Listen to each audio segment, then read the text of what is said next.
Commissioners. We have 3 meetings this evening, Sustainability Committee, Building and Planning Committee, and Special Board of Commissioners. And just want to remind all the person in our audience tonight that before we start, please silence your cell phone. Amplifying equipment for those having difficulty hearing is available. And when the floor is open for public comment, please use that podium over there, and please limit your comments to 3 minutes. And since there's not too many people here, I won't keep going on. So our first meeting of the evening is our Sustainability Committee, and I will turn it over to the Vice Chairperson of our Sustainability Committee, Commissioner Gilda Kramer. The floor is yours. Thank you. There are 2 matters on our agenda tonight. The first is that we would like to acknowledge the recipients of the Environmental Advisory Council's Go for the Green Awards for excellence in the sustainability field. The Joseph M. Manco Lifetime Achievement Award went to Brian K. Hoppy, who was the former chair of the Environmental Advisory Council. The Mackey San Miguel Paulson Sustainability Award to Joe Cosgrove. For an individual resident, we honored Michelle Detweiler. Commercial business recipient was Mom's Organic Market. For educational, the LMSD Oakwell Student Movement. For Neighbors Working Together, Leslie Simon, Eric Satlow, Paul Lankin, Peter Stein, David Galinsky, and Drew Conry Murray. For Friend of the Penns Woods, Dan Mercer. For Government Service, Samantha Bryant. And honorable mention went to Shift Sustainable Goods and Services. The item of business tonight is receipt of our sustainability plan. And I move that we consider for recommendation to the Board of Commissioners receiving the sustainability plan dated May 31st, 2023. Is there a second? Thank you. Acting President Gavin. And now I'd like to ask our marvelous sustainability manager, Paloma Villa, to provide some background information about our sustainability plan. Can you hear me? Yes, so the first draft of the sustainability plan was presented at the Sustainability Committee meeting on March 29th, 2023. Most of the feedback at that meeting was more about implementation of the plan, especially conveying the plan and actionable steps to the public, giving extra consideration to vulnerable populations, highlighting the sustainability work that the township has already done and is currently doing, prioritizing and identifying the first projects to be implemented, and developing cost-benefit analysis for selected projects. And then in between meetings, we received some feedback from the public and community stakeholders. A lot of it was about formatting and readability of the document, especially issues with color contrast and printing. And then there was also some comments about a desire for more context and background information and emphasis on certain items. So draft 2.0 really reflects more of cleaning up and adding to rather than changing draft 1.0. Most of the revisions are related to clarifying language, correcting typographical errors, and altering some of the format to improve readability. It is designed to be an electronic document, but with that being said, several people have expressed a desire to print it, so we changed some of the formatting to make it easier to read when printed, things like that. And then some minor components of some of the strategies that were deemed to be not feasible by staff were removed, but all of the implementation strategies, all the recommendations remain the same with no substantive changes. The most significant changes were to the background section. So some helpful information and graphics came out from the IPCC and Project Drawdown between revisions. and those support the approach, recommendations, and priorities of the plan, so they were added to the background section sort of to color the discussion and provide more information. And then more discussion and figures were added to that background section just to improve the reader's understanding of some of the concepts that were discussed or that come up throughout the plan. And then the greenhouse gas forecast that was being worked on when I presented draft 1.0 was completed and added to that section of the background.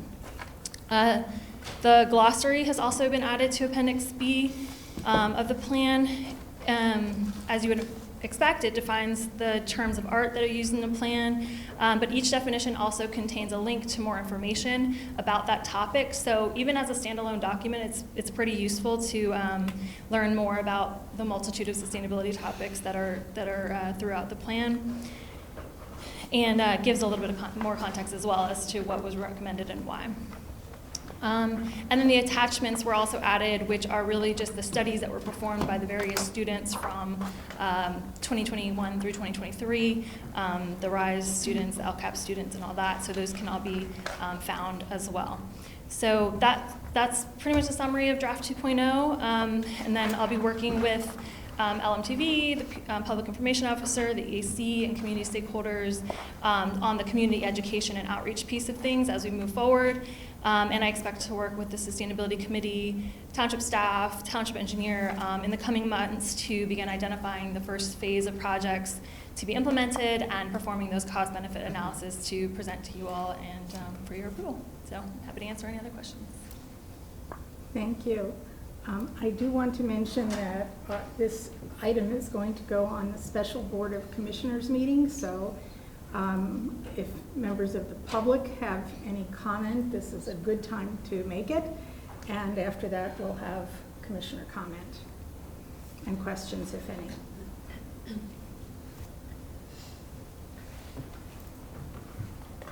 If you, for public comment, you can come over to the podium.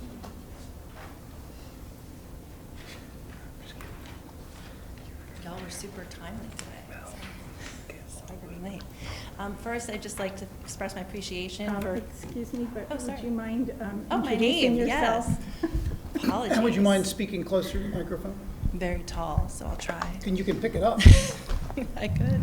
Here we go. Hi, Maggie Epstein. I live in Bryn Mawr. And first, I would like to express my appreciation for Commissioner Kramer and the entire board for their attention and work on these important issues. Thank you to our township staff, especially to Mr. McNeely as township manager, and to Paloma for her work putting this plan together, but also to everyone who contributed. It's an impressive document, factual, thoughtful, and clearly the result of great effort. And I say that as someone who's taught environmental science for many years, this is A+ work. Really enjoyed reading it. Right now, today, as we're all seeing, smelling and breathing the effects of climate change, as wildfires in Canada impact our air here, these fires will continue to increase in frequency and in intensity. I'm going to read this. So, today, our students are going to go out to play. If you're waiting for the train, it was burning your eyes. Climate change isn't an imminent threat. It's the reality we live in. I could go on about that, but I'm just going to trust that everyone in this room sees climate change as the critical task, the critical problem we need to face. The value in this sustainability plan is that it confronts environmental degradation on multiple fronts, while being mindful of cost and effort and presents real actionable solutions. It also engages all members of the community, homeowners, township employees, business owners, and is incentive-based. Focusing on positive action and positive outreach is exactly what's needed. I'm excited for the board to receive this plan and even more excited to see it implemented. And I encourage the board to move with urgency, but to also embrace the hopeful, positive, growth mindset attitude that this document is written in. I hope as a community we can see it not as a challenge, but as a wonderful opportunity. Thank you. That's it. Is there any other public comment? Jody, is there anybody waiting? There is no one with their hand raised online. Is there any commissioner comment or any commissioner questions? I'd just like to thank everybody who was involved in this great undertaking. I know it's been a lot of work, and I'm also excited to see it implemented, so thank you. Is there any other comment? Commissioner Zeloff? Thank you, Commissioner Kramer. Before us tonight is a plan that's been in the works for a long, long time, the work of many, and thanks are due to all those who devoted time and energy to putting it together. What's before us is receipt of the plan. It's not acceptance of the plan. It's not approval of the plan. This is the plan. It has got so much information. Some of us may have read all of it and understand all of it. I am not in that category. I'm not sure all of the public is either. Since we have the plan presented to us a few months ago, at every civic meeting that I go to, and that's at 3 a month, I ask, please read the plan. It's easy to find, and please let us know your comments. I'm still waiting. And it's really not because people aren't interested. I think they're very interested. There's a lot to this plan. It is going to take us a while, I think, as individuals and as a board to work our way through it, and I look forward to that. We have to prioritize. There's some prioritization here, but there's a lot of work to do there. And the plan is evolved already, right? We've got several changes from when we looked at it, a few months ago. And my understanding is that we're going to evaluate it in pieces and make determinations how to implement, right? And Paloma, you did say about implementation, for the board to consider implementation in pieces that make sense. We're going to look at cost-benefit analysis, as you said. We're going to, it's really a menu, right? And there's a lot on the menu to digest. And, I look forward to that process. But I don't know if it's 2 years, 10 years. It's going to take, I don't know what the time frame is. I don't know if anybody can say. It's going to take us a while to work our way through it. But you'll be here. Well, Rick, hopefully you will be too.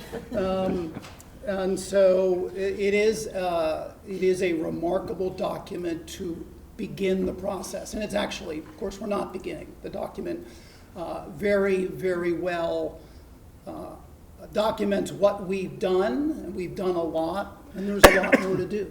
And we're gonna work our way through it. So thank you, Commissioner Kramer. Thank you. Is there any other commissioner comment? Yeah, thank you very much, Commissioner Kramer. And I would echo all the thanks to all the people that did this. If we started listing them, it'd be like an Academy Awards program, and we'd go on endlessly, and we'd still miss somebody.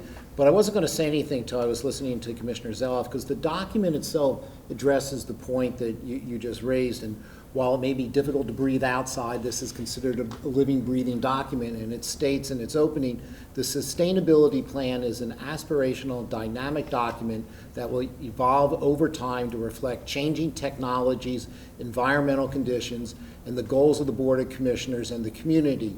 It will span many years and require periodic adjustments. And that's exactly what we have. We have this excellent base with a lot of aspirational, important things to consider, and there is no doubt that over time we will, calling audibles as necessary in order to implement this. And thanks for all. I look forward to receiving this and starting the work that it outlines for us.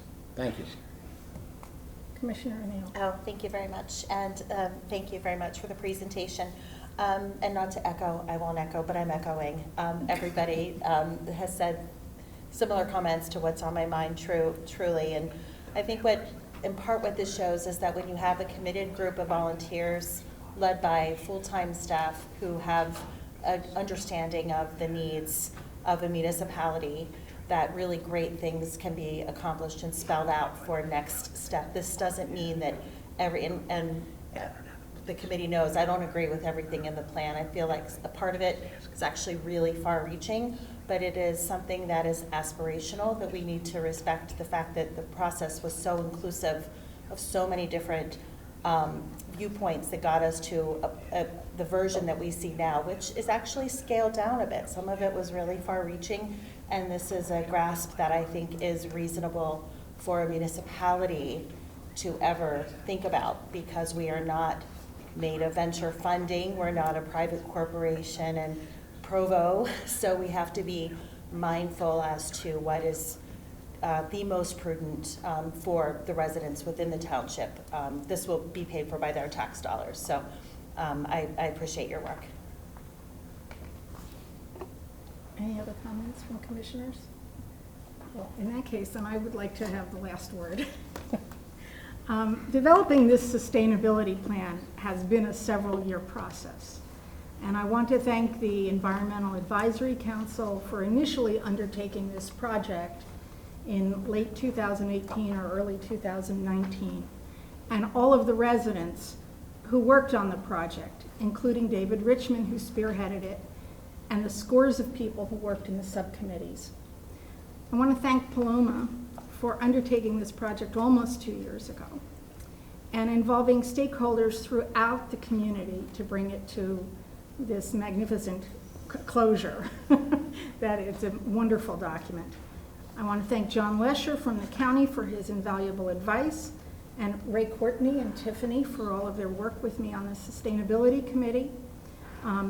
The members of the Environmental Advisory Council, including Nancy Winkler, who has been chairing it now, and Mitchell Burek, and the working groups for their tireless efforts on this project, and the whole community for its support of this important living document, a roadmap to transforming our community into a more sustainable community for the future.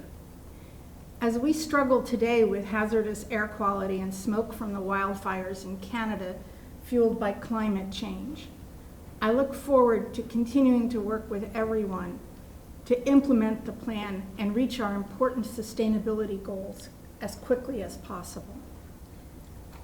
And now I'd like to call the vote. All in favor of receiving this plan, please raise your hand and say aye. Aye.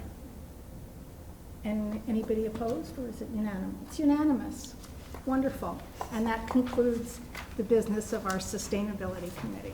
Thank you, Commissioner Kramer, for that very important meeting, and I'm very excited for how that vote turned out. We will now turn to our Building and Planning Committee, and I call on its chair, Commissioner Josh Grimes. Thank you, Acting President. We have 4 items on the agenda tonight. As with the sustainability agenda, it is anticipated that each item we're taking up tonight will also be considered at the special Board of Commissioners meeting immediately following, I think, this committee. So if anyone cares to stay for that reason, please do. The first item is on page 2 of our agendas. This is an authorization to advertise an ordinance for some minor amendments to the historic resource inventory. So I am going to call, Greg Pritchard is right there. I don't have to call on him. I'll just ask Greg to speak up and let us know what this is about. Hey, thank you, Commissioner Grimes. Good evening, everyone. I have a couple of slides I'd like to show you this evening. So yes, this is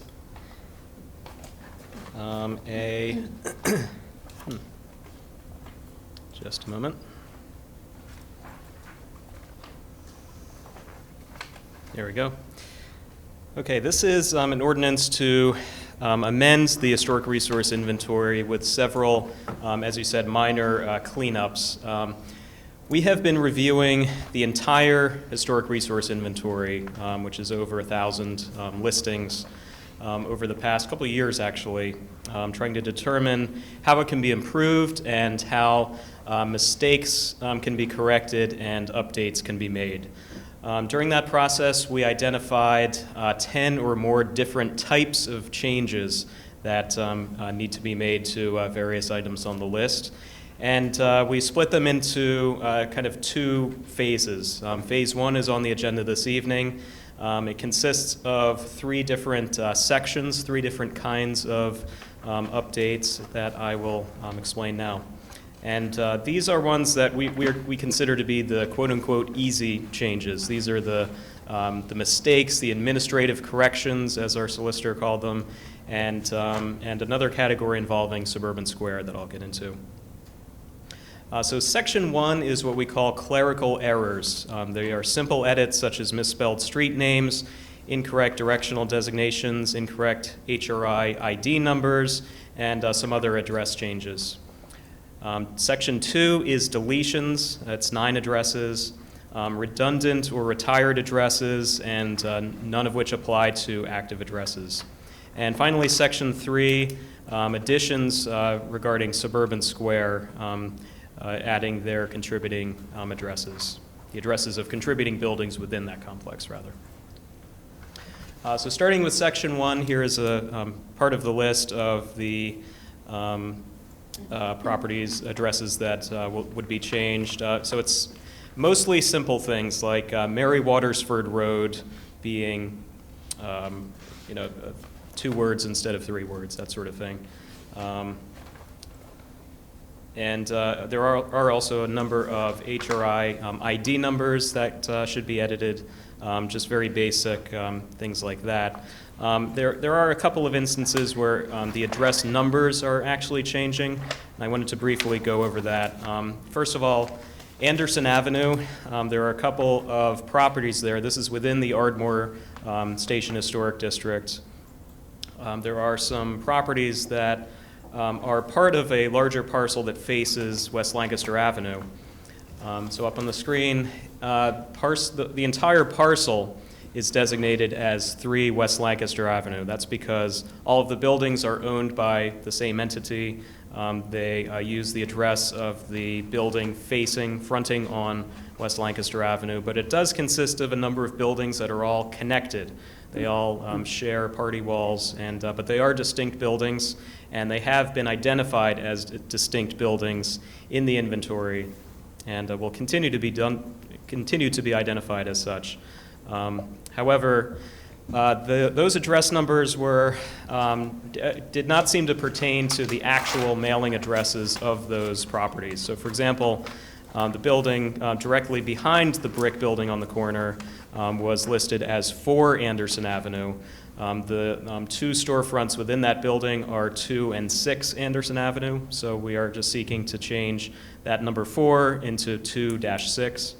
And similar with the other building directly behind it, which was listed in the inventory as simply 8 Anderson Avenue. It contains 2 mailing addresses, 8 and 10, so we'd like to include both of those in that single listing for that inventory item. Another instance is 453 Duck Pond Lane, which is actually a large portion of the Haverford College campus. The building, the historic building on this campus is the former Haverford Grammar School. This is actually where the Haverford School began, in this building fronting on Old Railroad Avenue. So again, the parcel is actually 453 Duck Pond Lane, but it's listed in the inventory as simply 8 Old Railroad Avenue. There are actually 2 mailing addresses for that building for each section of it, 8 and 10, and so we'd like to change that designation to 8-10 Old Railroad Avenue. So those are just kind of the most complicated, or examples of the most complicated kinds of edits within that first section. Section 2 are deletions. Now we have another section of properties and historic resources that have been completely demolished, and that will have to go through a more intensive process in the next phase of this cleanup. But we did identify a number of addresses that are simply not real addresses. Some of them are redundant with other addresses that are in the inventory, and we've done thorough research into each of these and determined that they either don't pertain to actual places in the township, there's no entry in the database for the properties to describe them, or that there are confirmable alternate addresses for these resources that should be cited instead of these. And the third and final category is Suburban Square. Now, The street view image on the screen is a perfect example of why we feel this is necessary. Currently, the Suburban Square complex is listed on the inventory under a single address, which is the address of one of the parcels that makes up the complex. But within that complex are historic buildings that are contributing to the overall character of Suburban Square and others that are not, that were built much more recently. And the two buildings on the screen, as viewed from St. George's across Montgomery Avenue, is a perfect example. The Historical Commission actually just recently reviewed changes to the building on the right, and the building on the left was built much later, and we don't feel that it's necessary for the commission to have to review every change to buildings like the one on the left, like if a new business comes in and changes out their sign, or if they want to apply a new facade material. We feel that it's only really necessary for the commission to be reviewing changes to those historic buildings, the original Art Deco limestone facade buildings within the Suburban Square campus. And so we actually worked with Kimco Realty on this to determine the mailing addresses for each of what we consider to be the contributing buildings within Suburban Square. So up on the screen is a map showing what we consider the contributing buildings in blue and the non-contributing in gray. As you can see, the number and the overall footprints of the non-contributing buildings is much, much larger than those that are contributing.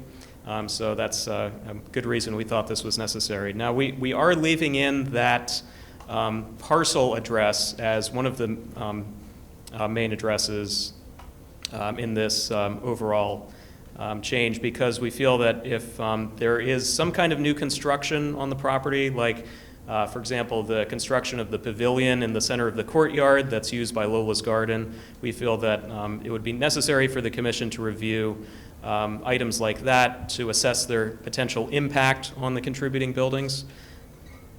So the list that we came up with is on the screen. So those first two entries are for the parcel designations for the Suburban Square complex, and all the rest are for those individual buildings, including the Times building, the tall skyscraper in the middle. And that is all I have, and I'd be happy to take any questions. Sure. So before I open this up to other commissioners, just a quick question. Were the street names were corrected, revised, amended?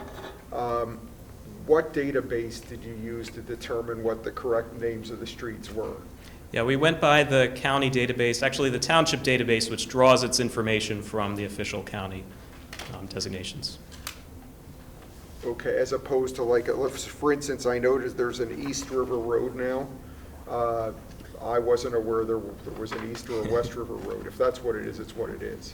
That was a surprise to me too, but that is the, according to the official database, that is the official address. Okay, thanks. So, commissioner questions, comments?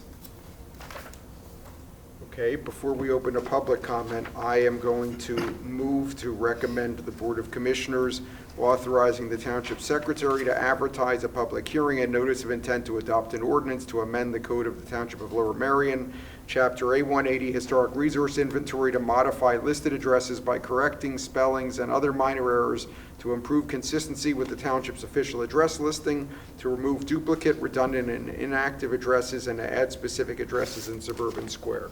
Is there a second? Thank you, Acting President Gavrin. So we'll now open this up to public comment. Please.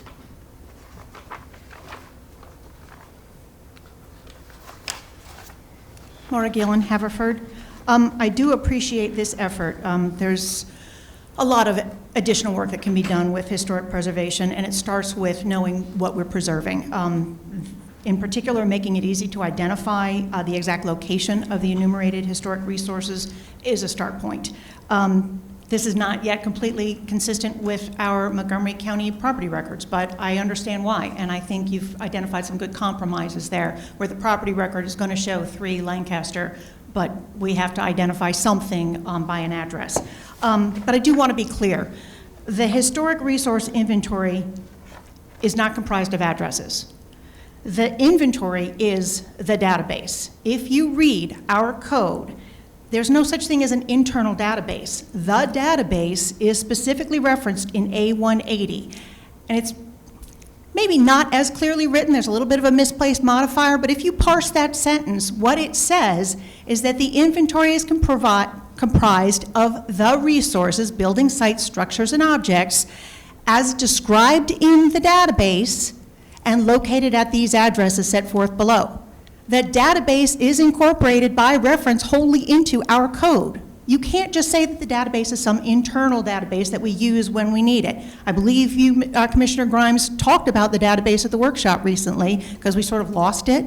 It's not currently publicly available. Now you can always email Greg, as I do regularly, and get whichever HRI you want. And in fact, we do HRI, we use Historic Resource Inventory, and we use as Historic Resource Information, the database entries. This HRI entry is the one for Suburban Square, and I'll talk about that in just a minute. But the inventory is those building sites, structures, and objects enumerated and located at those addresses. Appreciate the effort to properly identify the addresses where those are located. Yes, it needs to be available for public inspection. I have a challenge with the addresses for Suburban Square because we are adding addresses, and there's a couple of pieces there. I've said this before, if you're going to add an address to the list located at A180, you also have to be presenting to the public as part of this discussion the database entry that would describe the building, site, structure, or object being protected under this historic resource inventory. The address is not the inventory. The building, site, structures, and objects, the resources are the inventory, and that database has to be presented in order for us to know what we're protecting. I have a concern with the fact that the one database entry for Suburban Square enumerates two buildings, the skyscraper that was home to the Mainline Daily and the Strawbridge and Clothier department store, and then it says in sort of vague terms, a series of buildings. But if we're going to add those 16 buildings at those addresses, that ought to be a specific public process that goes through the Historical Commission, because that's how we add elements to our historic resource inventory in accordance with our code.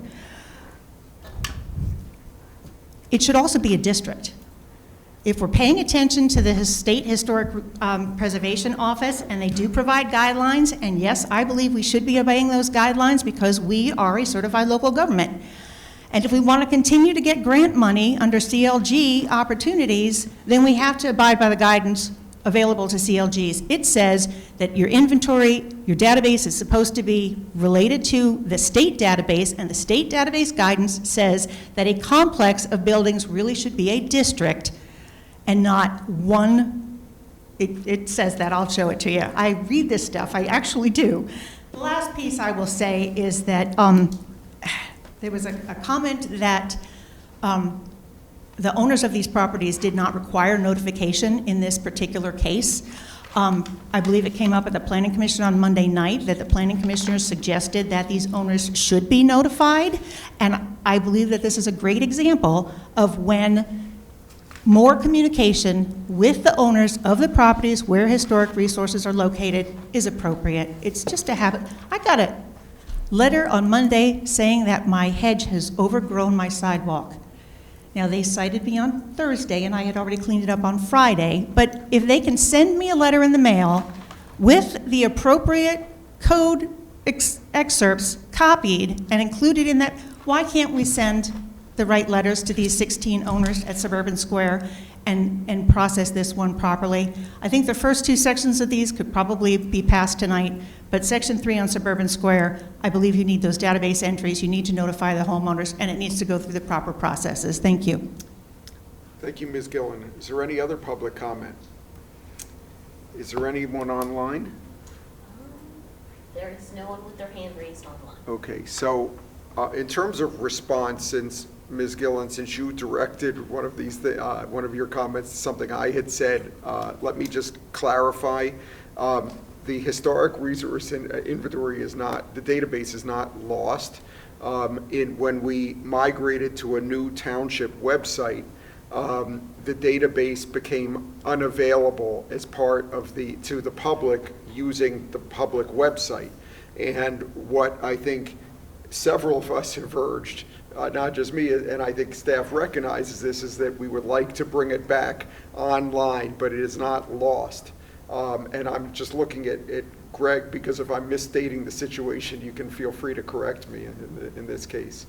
That's perfectly correct. And I'd also like to note that in the database entries, the only pertinent information is what's contributing and non-contributing. The rest is narrative description of the property, description of the history of the property, and in each of the cases of the suburban square buildings, it is just those single buildings, no other contributing outbuildings or accessory structures that would be listed. So that's, we're presenting you with all of the information that's pertinent for this. And I would note that there may be business owners within those buildings, but the entire complex is owned by a single entity.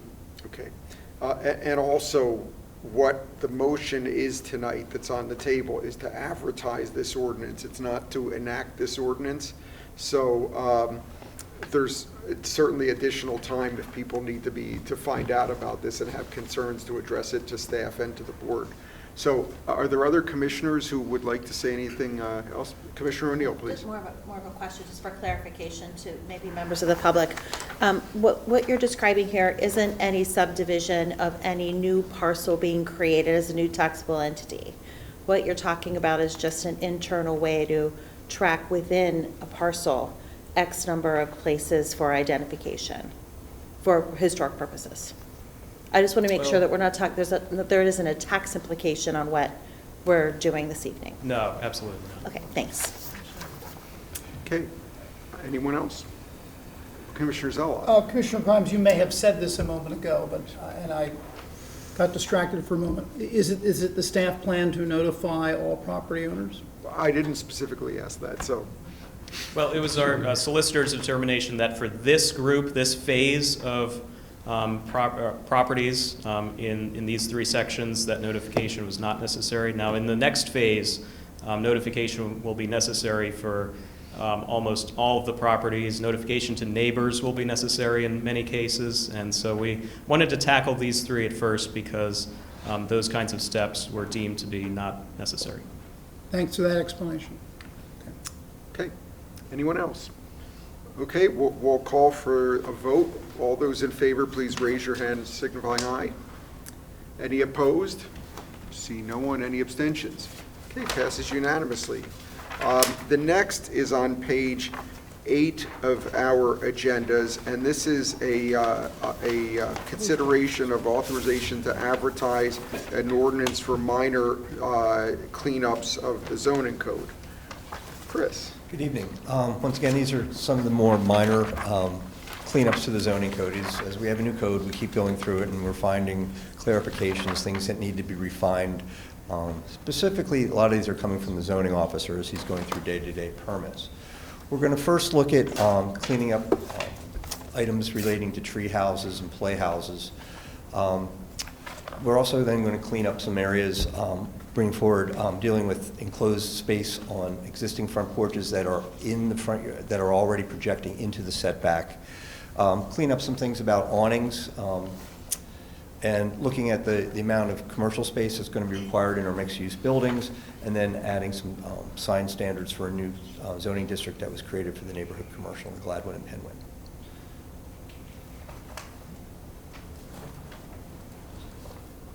See if I can get this to move.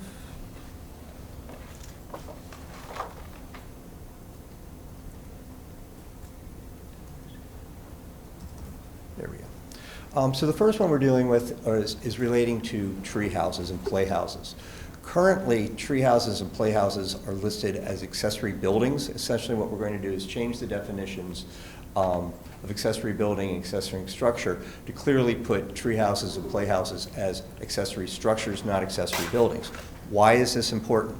Accessory buildings can be built higher than accessory structures. And I'll show you some pictures a little later that indicate why we want to have tree houses be the size that we all have that picture of a tree house in our mind, not as having it just essentially a larger building. So to do this, we would change the definition of accessory building, change the, by removing reference to tree houses or playhouses, adding that reference to the definition of accessory structure, creating new definitions for playhouses and for tree houses. And this is why we want to do this. This is what I think most of us have in our mind, is that image of a tree house. You know, just something, a couple slabs of wood put up in a tree, kids are hanging up there, it's wholesome in your backyard. What we've seen in the community is a tendency towards larger structures.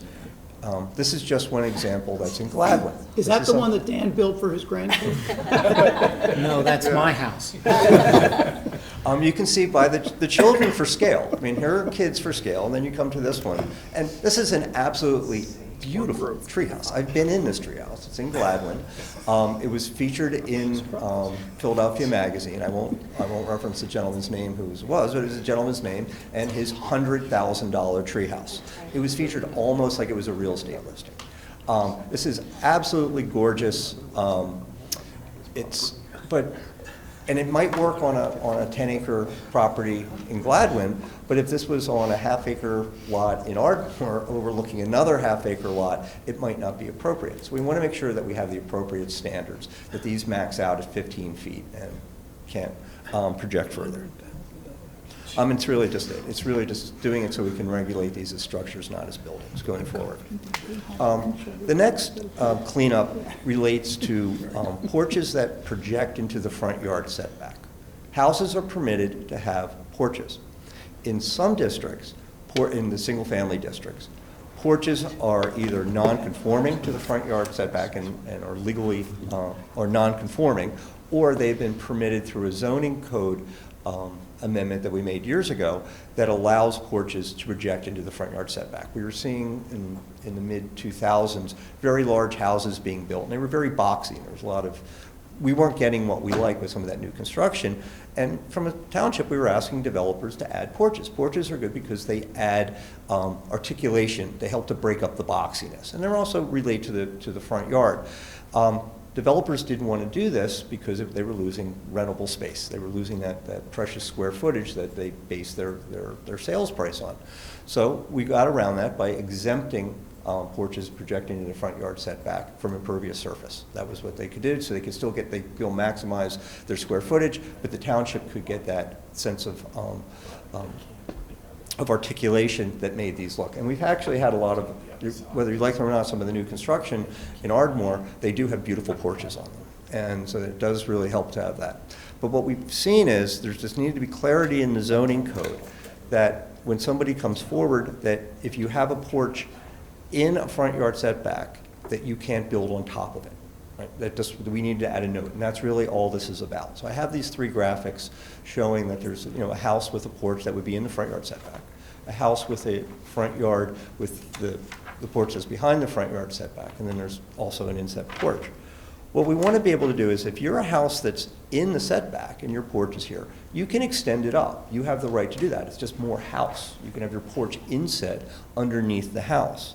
But really what we're doing is directing to this, where you have a porch that's non-conforming or permitted by that exemption in the zoning code, that we just are adding that clarity that these type of porches cannot be added and built up. They need to remain as that one-story porch. That's the simple element of this cleanup. And just showing a couple examples that this would be an inset porch where the house was built up over top of it, but what we really want to maintain is the porch projecting out further to add that articulation. The next minor set of cleanups deal with awnings. What we've seen is from industry standards that we should specify that the slope of porches should be 1 to 3 as opposed to 2 to 3. It just allows a gentler slope. It's more proportional and consistent with our historic districts and the scale of our streets.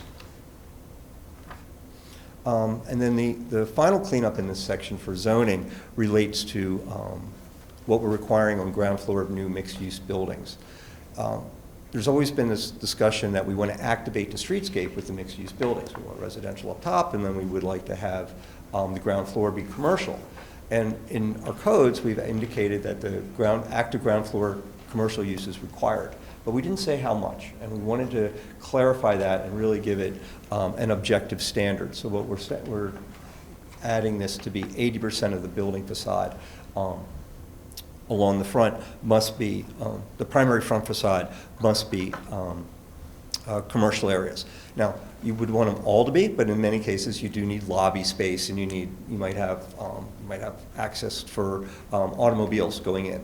But the area this makes it that really, if you want to have an active first floor space, 80% needs to be commercial area. So in this, because of the way our code is written, and you'll see this in your code, in your issues briefing, we had to update all of the tables. It's really only one change, but it's one change made to all of the tables in all of the districts. That's why it seems so long, but it really is just this one simple change. Because this is what we want them to look like.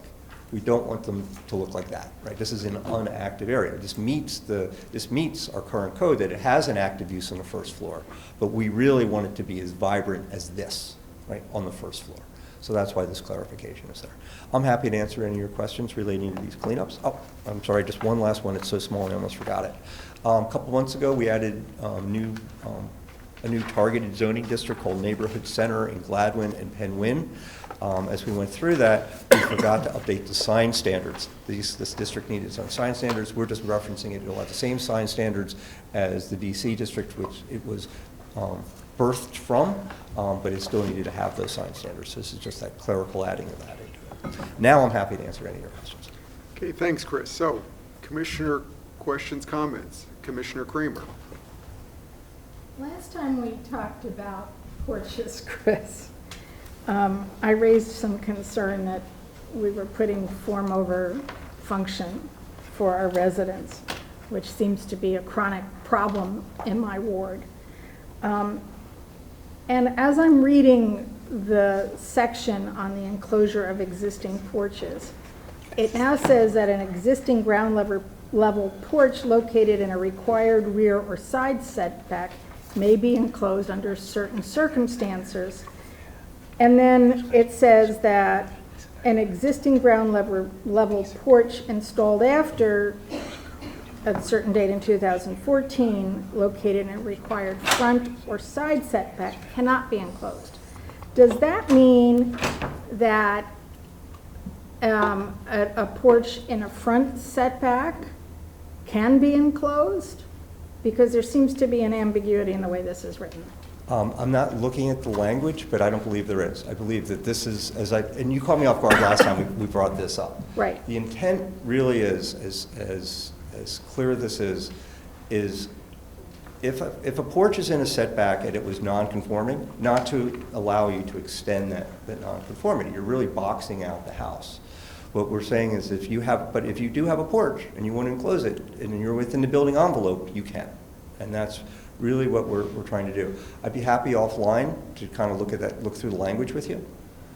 Well, I just don't really understand here because that isn't what this language says here. And I'm sorry to be being picky-uni about this, but it seems to me that an existing ground level porch located, and instead of saying in a required rear or side setback, it should probably say a required front, rear, or side setback may be enclosed, provided that these conditions are met. And I think the word front is missing there.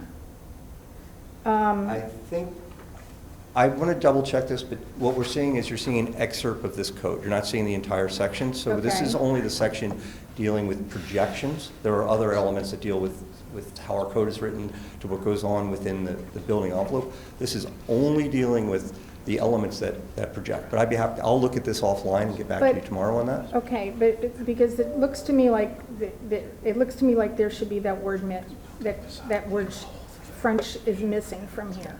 And if you could check on that and get back, I would appreciate that. And this did come from the zoning officer, and he felt that we've been over this. This is just one thing that's been a pet project of his, just to make sure that works. We've been over a lot, so we'll double check and get back to you. Okay. Okay. Thank you. Thank you. We'll just go around. Commissioner O'Neill? Oh, thank you. Chris, would you mind sharing the two example pictures of the porches? Yeah. Is that what you're going to ask? So, This one? the two Ardmore houses, the one, I think, went on Spring, the actual photographs. Oh, the actual photographs. That one? Yeah, and then the one on the right. So the one on the left, the two with the red rectangles around them, those aren't protruding, right? So those aren't considered protruding, but you're saying we're not allowed to close up? No, I use that for, the reason I put that picture in is to really show how, if you're in the setback, you can build your porch up over top of it. That's showing living space on top, essentially active space on top of the porch if you were in the setback. So if you were permitted, if you were a conforming porch built within the building envelope, and you were projecting, you were one story, but you come back later and you have a larger family and you need more house, you could project, you could build your house up like that. I was trying to use that as an illustration to show that. Juxtaposed to the other house where there's the projection of the porch, it's more of a traditional farmhouse sort of look. Correct. But if I could see the need of something very tasteful, if the owner wanted to bump out everything, put the dormer out, put the two windows out, and that ought to be allowed. I feel like that we get nitpicky, that if somebody wanted to do that to their home, it doesn't affect the street It's not the porch, it's the articulation. setback. And perhaps these pictures are a little bit misleading. It's really, this is the image we should be looking at. It's that red line. It's Okay. where your porch is in relation to that red line. Okay. If you're over the red line, you cannot have living space on top of it. If you're behind the red line, you can. And then my last question, not to prolong it, but do we have an inventory of the number of houses that would be affected? Is it like 50-50? Is it the majority of the houses are within the setback? Like, what's the impact? We don't. We haven't done that level of survey of our housing stock. I would love to have that thorough housing inventory. These do come up every now and then. I mean, as we're seeing more and more, we're seeing less and less new construction, right? We're not building new houses in the township, but people are remodeling and expanding houses. This is why this is an issue. Yeah, okay, thank you. Okay. Commissioner Bernheim. Commissioner O'Neill hit the exact points and questions I was going to ask. Like, how often has this arisen? I mean, is this really a problem that needs a cure or not? We've had a half a dozen since the new zoning code. And when you're building a bigger house relating to somebody else's house, it could be a big deal.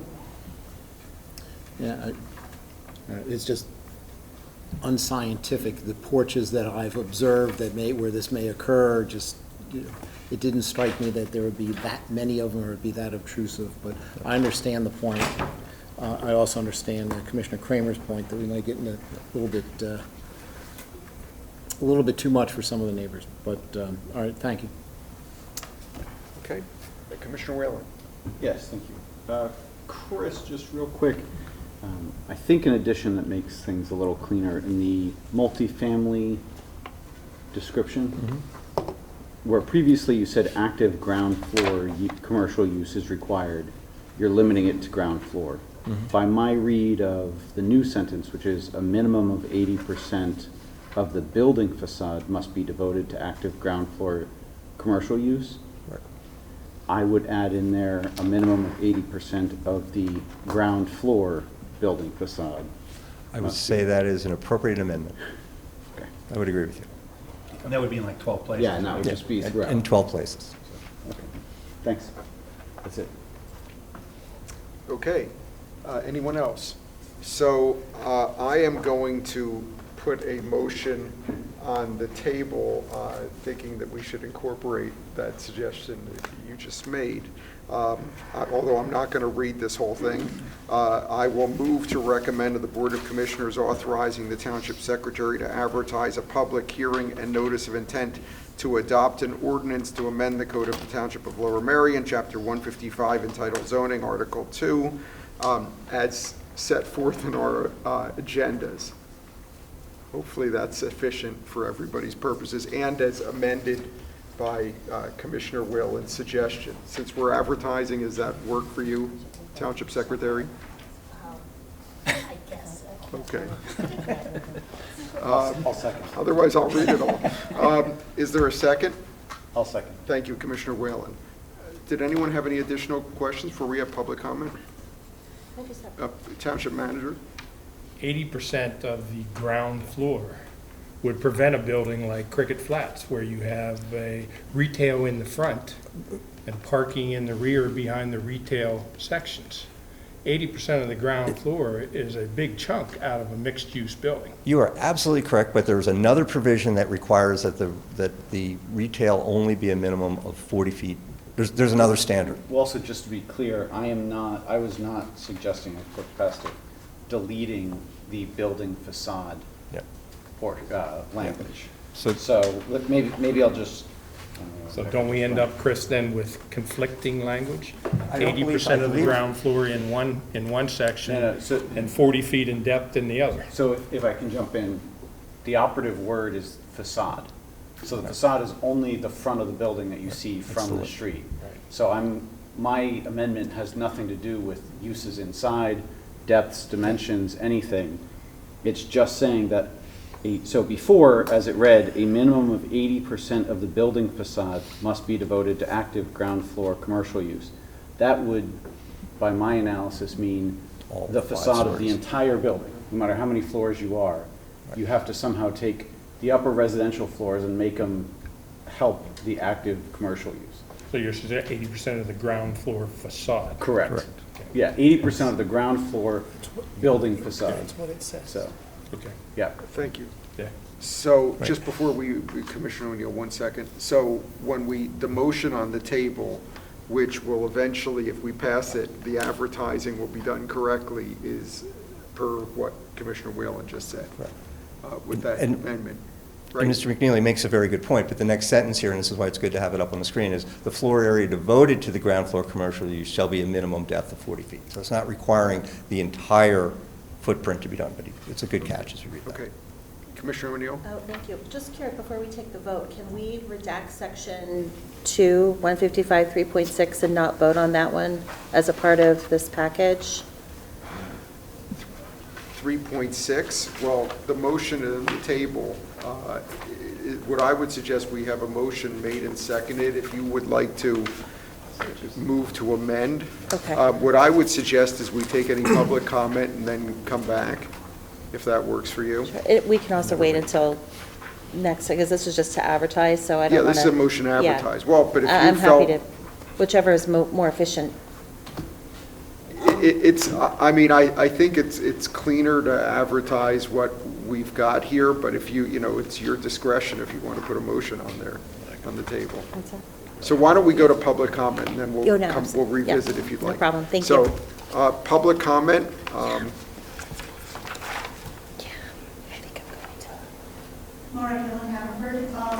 Good to see the business about accessory buildings, accessory structures, playhouses, tree houses, those sorts of things. The officers of the Federation of Civics had discussed this quite a bit back in March during the Saldo rewrite, March of last year, and got concerned about the definition of land development, where we were talking about non-residential structures, and we understood at the time that really needed to rest under the municipal planning code, the language for land development, that the township could narrow the definition but couldn't expand it.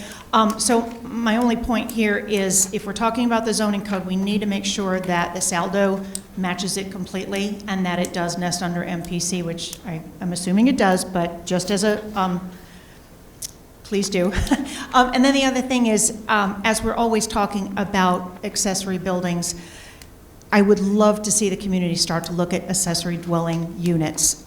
Some efforts toward ADUs as a way to incorporate some gentle density in our community to allow for affordable housing and perhaps a step toward working against homelessness in Montgomery County. Thank you. Thank you. Any other public comment, please?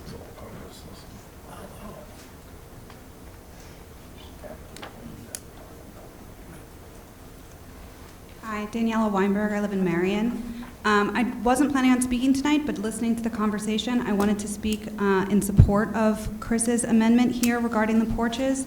There's a reason that we have the zoning code and front setbacks. It's to protect the character and protect our natural resources and ensure that we have the consistency of our homes and neighborhoods in Lower Merion. I think it's really important that we are able to allow people to come in and speak in support of this and then make the vote. So I'm just speaking in hopes that you will vote tonight to advertise this and allow the public to come in and make comments around it. So thank you. Thank you very much. Any other public comment? Is there anyone online? No one has their hand on. Okay, so are there any other commissioner comments, questions, motions? Seeing none, we'll call the vote. All those in favor, I'm sorry. Just for point of, I'm assuming Commissioner O'Neill that you are not making a motion to amend. Or are you? I'll make a motion to amend Section 2, Chapter 155, 3.6, dealing with projections. Hopefully it's a friendly amendment to... Is your motion to withdraw that from what's going to be advertised? I'm not certain that I'd want to make it a friendly amendment, so I would ask if we can have a conversation on the amendment. Commissioner Gilda Kramer? I'll second the amendment. Okay. The motion to amend. Thank you. So is there any commissioner discussion on the amendment, which is to remove 155-3.6 from the advertisement?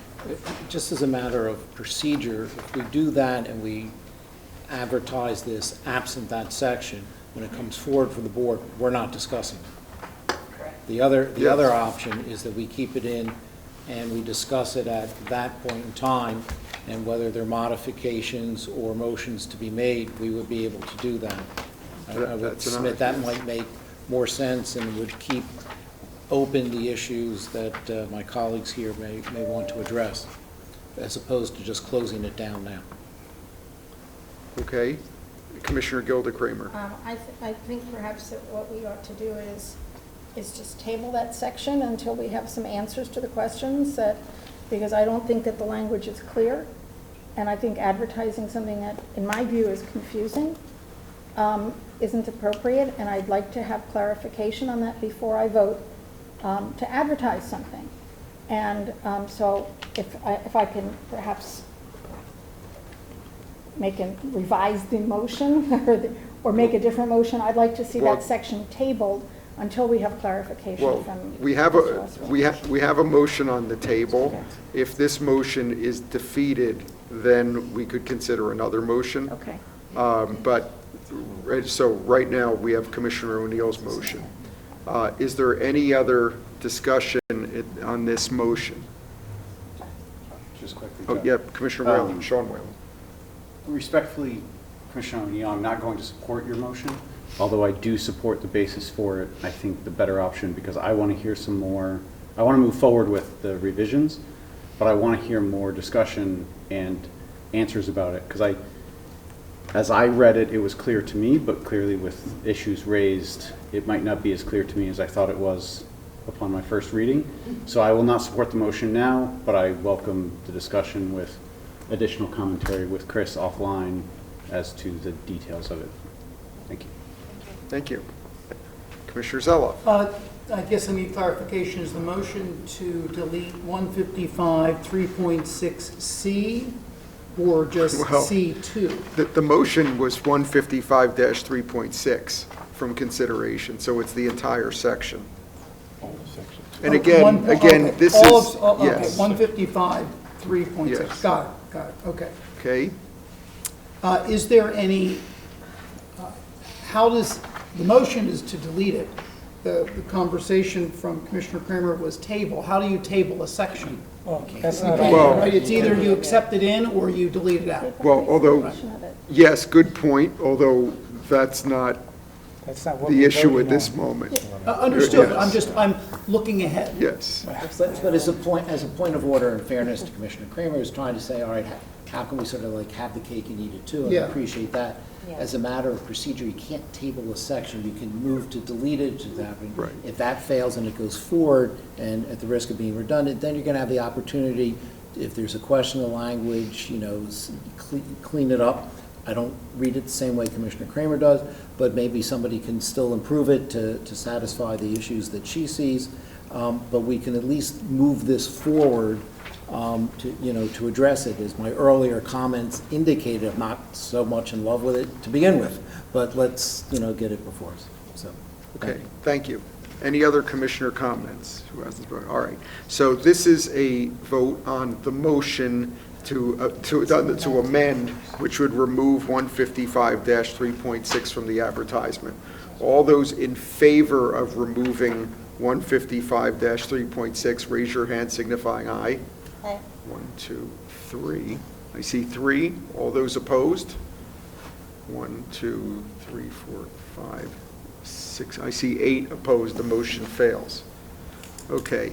So now we go back to unless there's any other motions anyone wants to put on the table, we will go back to the original motion, which is to move to advertise the entire ordinance as we've discussed. I will now call for a vote on that motion. All those in favor, raise your hand signifying aye. 1, 2, 3, 4, 5, 6, 7. I see 9. All those opposed? 2 opposed. Any abstentions? So the motion carries.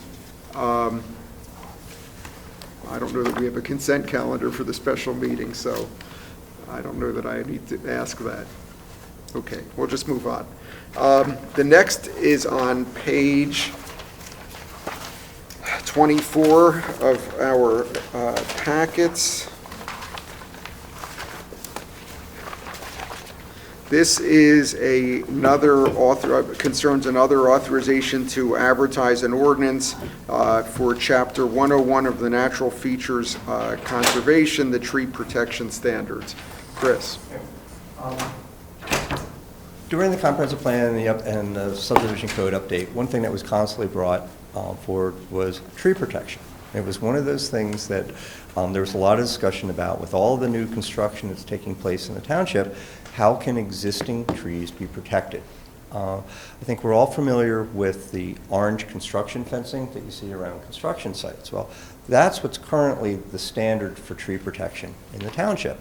And as this Board of Commissioners, during many land developments, is very concerned about contractor parking. There's always standards that contractors may not park in the neighborhood.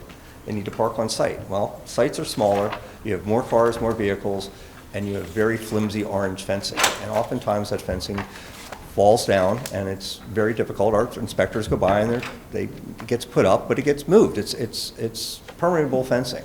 So one of the things we wanted to bring forward tonight was better fencing for tree protection, right? We've just identified that that's what this is.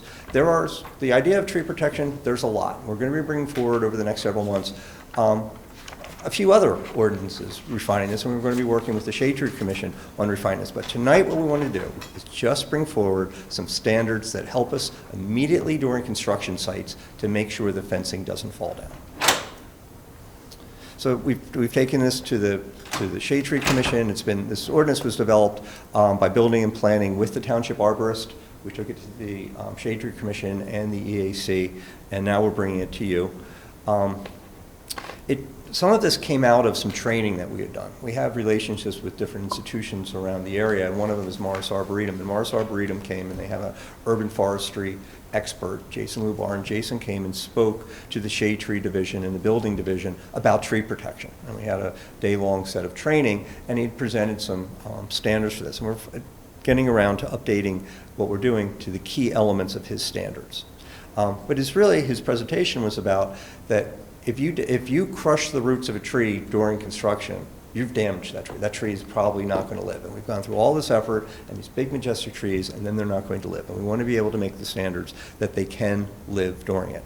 So he pointed out that there's a very area of sensitivity around the roots. The closer you get to the tree, the more important those tree roots are. But they're all very important, and it extends out to what we call the past where the drip line is. But these are just some pictures of what's going on out there, right? Very tight construction site. You have somebody just trying to put everything on the site.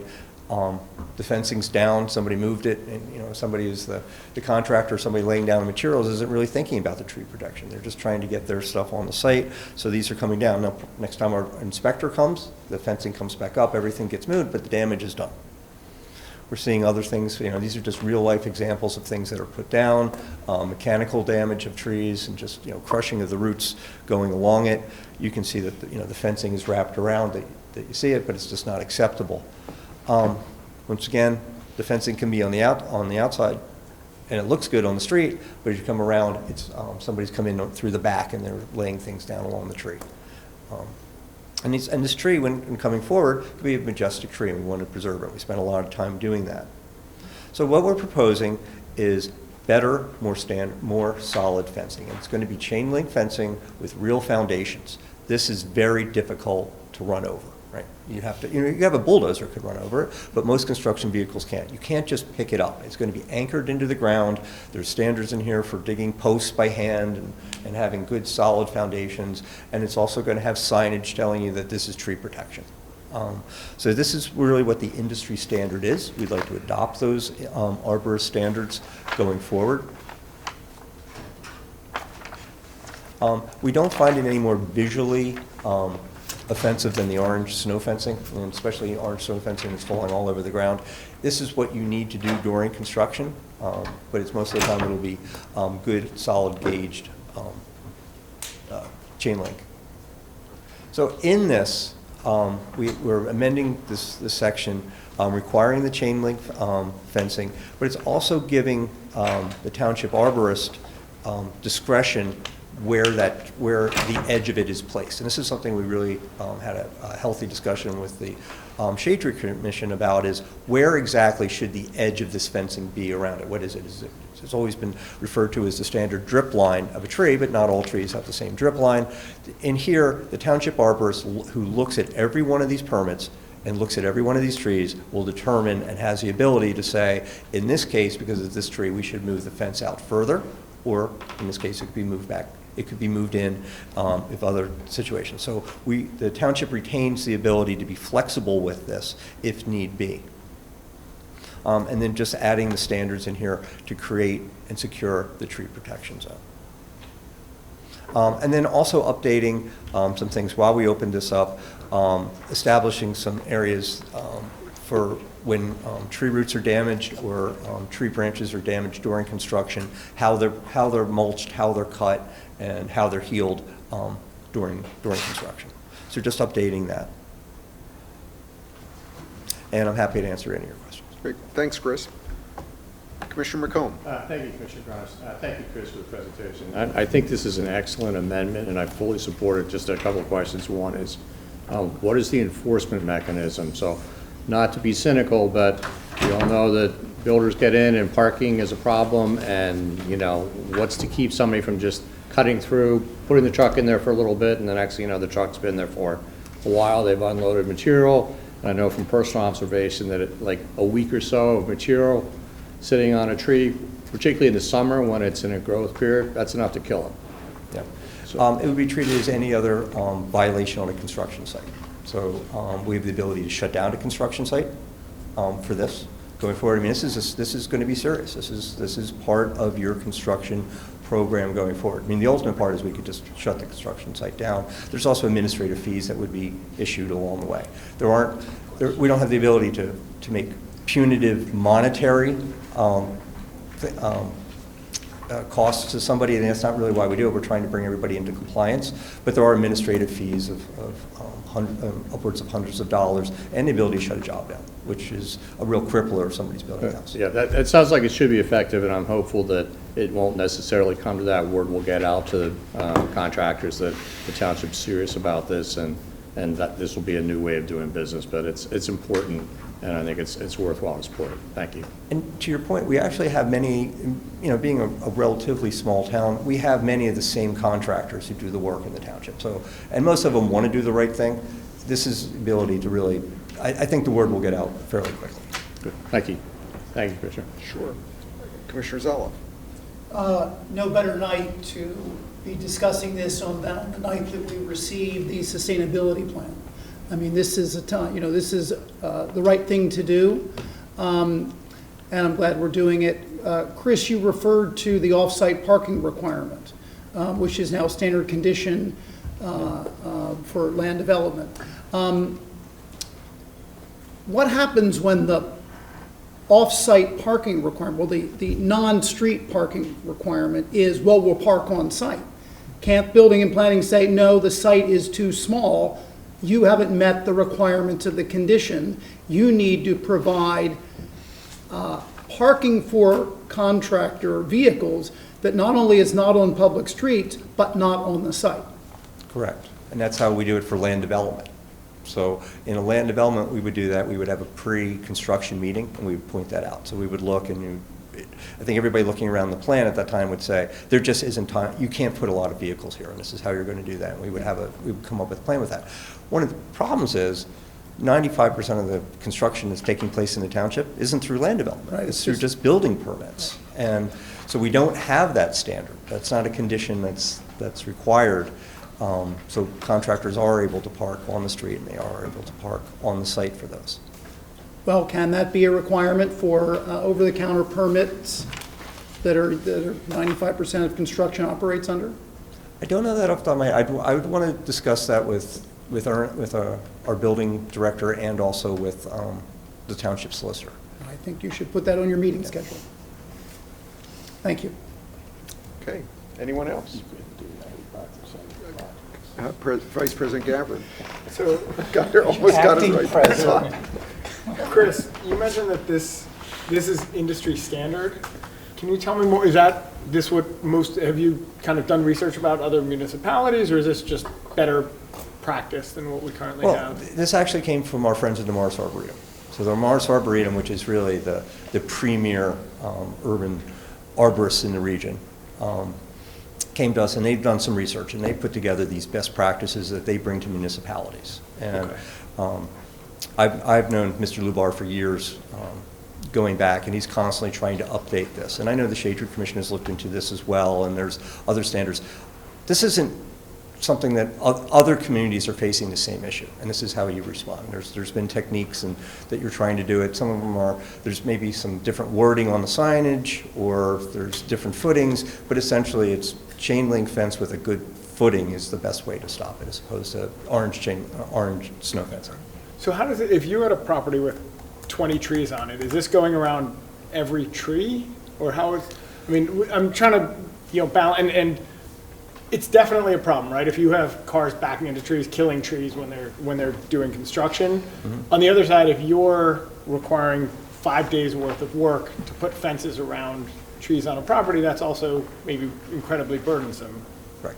So when a permit is issued, building staff and the arborists look at the permit, and they look at the site. So if you had an 80-acre site, let's take it to the extreme example, and you were only building up in the top corner along the street, of course it doesn't make sense that the trees would be impacted. You would have an area of, you would mark out the area of disturbance in the area of construction. There's a construction envelope, and there's a disturbance area, and part of that is worked out between staff and the developer or the builder to make sure that that is marked out. So it doesn't have to be around, you could designate entire areas, right? Like one long run of fence instead of taking the fence around each individual tree. So everybody tries to be practical about that. Do we know how big of a problem, I mean, obviously the picture you showed us is a problem. Is that commonplace? Does it happen once in a while? Do we not even know because we're not inspecting every single property all the time? I would challenge, I'm going to challenge anybody to find some absolutely perfectly taut construction fencing in the township. I think it starts to sag the minute you put it up, right? You try to put it up, you stretch it out, but it's a stretchy material. Yeah. And so it's gonna sag no matter what you do. Okay. Chain link doesn't seem to do that. Great, thank you. Commissioner O'Neill. Just a quick question about the footings. So they're underground, right? So that will hurt the roots, though. So There's some language in here. I support this, it's super important, but I worry about the roots. As you well should. So we did too, and our arborists did. So we're requiring that the footings be hand dug, and you're looking at that, and then if you find a root, you adjust the footing. So if it was mechanical, you did a big hole. Oops, I found a root, but it's too late. You already dug the root out. Here, by hand digging it, you're alerted to oh, there's a root, we just need to move that over. Because at the same time, the contractor and the homeowner want to preserve that tree too. So this is in everybody's best interest. It's just requiring everybody to spend the time doing it. And that's why we really did try to spend the time working on this. I do want to give the township arborist a lot of credit for really spending the time customizing this to our local conditions. Thank you. Commissioner Bernhardt? Chris, you know what the cost is to install these things? It's more, but not excessive. No, we asked somewhat the same question, and we ran this by our township engineer. I think from what we heard is it's being done in other communities. I think it's a cost that when you're building that it's easy to be absorbed in the construction cost. It's hundreds of dollars, I was looking for a dollar number. Per I tree. mean, would we go use Vice President Gavin's example? If you got multiple trees and you're putting these up and the materials, the labor to put that in, that can add up pretty quickly. So I just didn't know if you know what the cost is per any one of these things. The materials are certainly more. Yeah. The labor's a little bit more. But at the same time, you're on a construction site having to constantly put the construction fencing up and stopping the job to get somebody over there. So I wouldn't say that the labor is necessarily any more, but I would say the materials might be a little bit more. But at the end of the day, there's actual value built into this because the tree is protected and the job probably goes a lot smoother. All right, I'm not getting a dollar value, but thank you very much. Thank you. So I'm just going to build on, because I had the same question, Commissioner Bernheim, but if you don't know this for tonight, that's fine, because we're advertising it, but is this something you could walk into Home Depot or Lowe's or Gladwin Hardware and get this kind of chain link fence? Yeah, it's commercially available. It's commercially available. So you don't fencing. have to special order it? Correct. Okay, thanks. Well, you know, although that is in Ward 1. So anyone else with any questions or comments? So I am going to make a motion to recommend to the Board of Commissioners authorizing the Township Secretary to advertise notice of intent to adopt an ordinance to amend Chapter 101 Natural Features Conservation to add a definition for tree protection zone and to amend Article 11 Minimum Conservation Standards to provide specific standards for the protection of vegetation from mechanical injury, grading, change, and excavation. Thank you for the second, Commissioner Zelov. We will now open this for public comment. Does anyone have public comment on this matter? Sir, if you can come right up.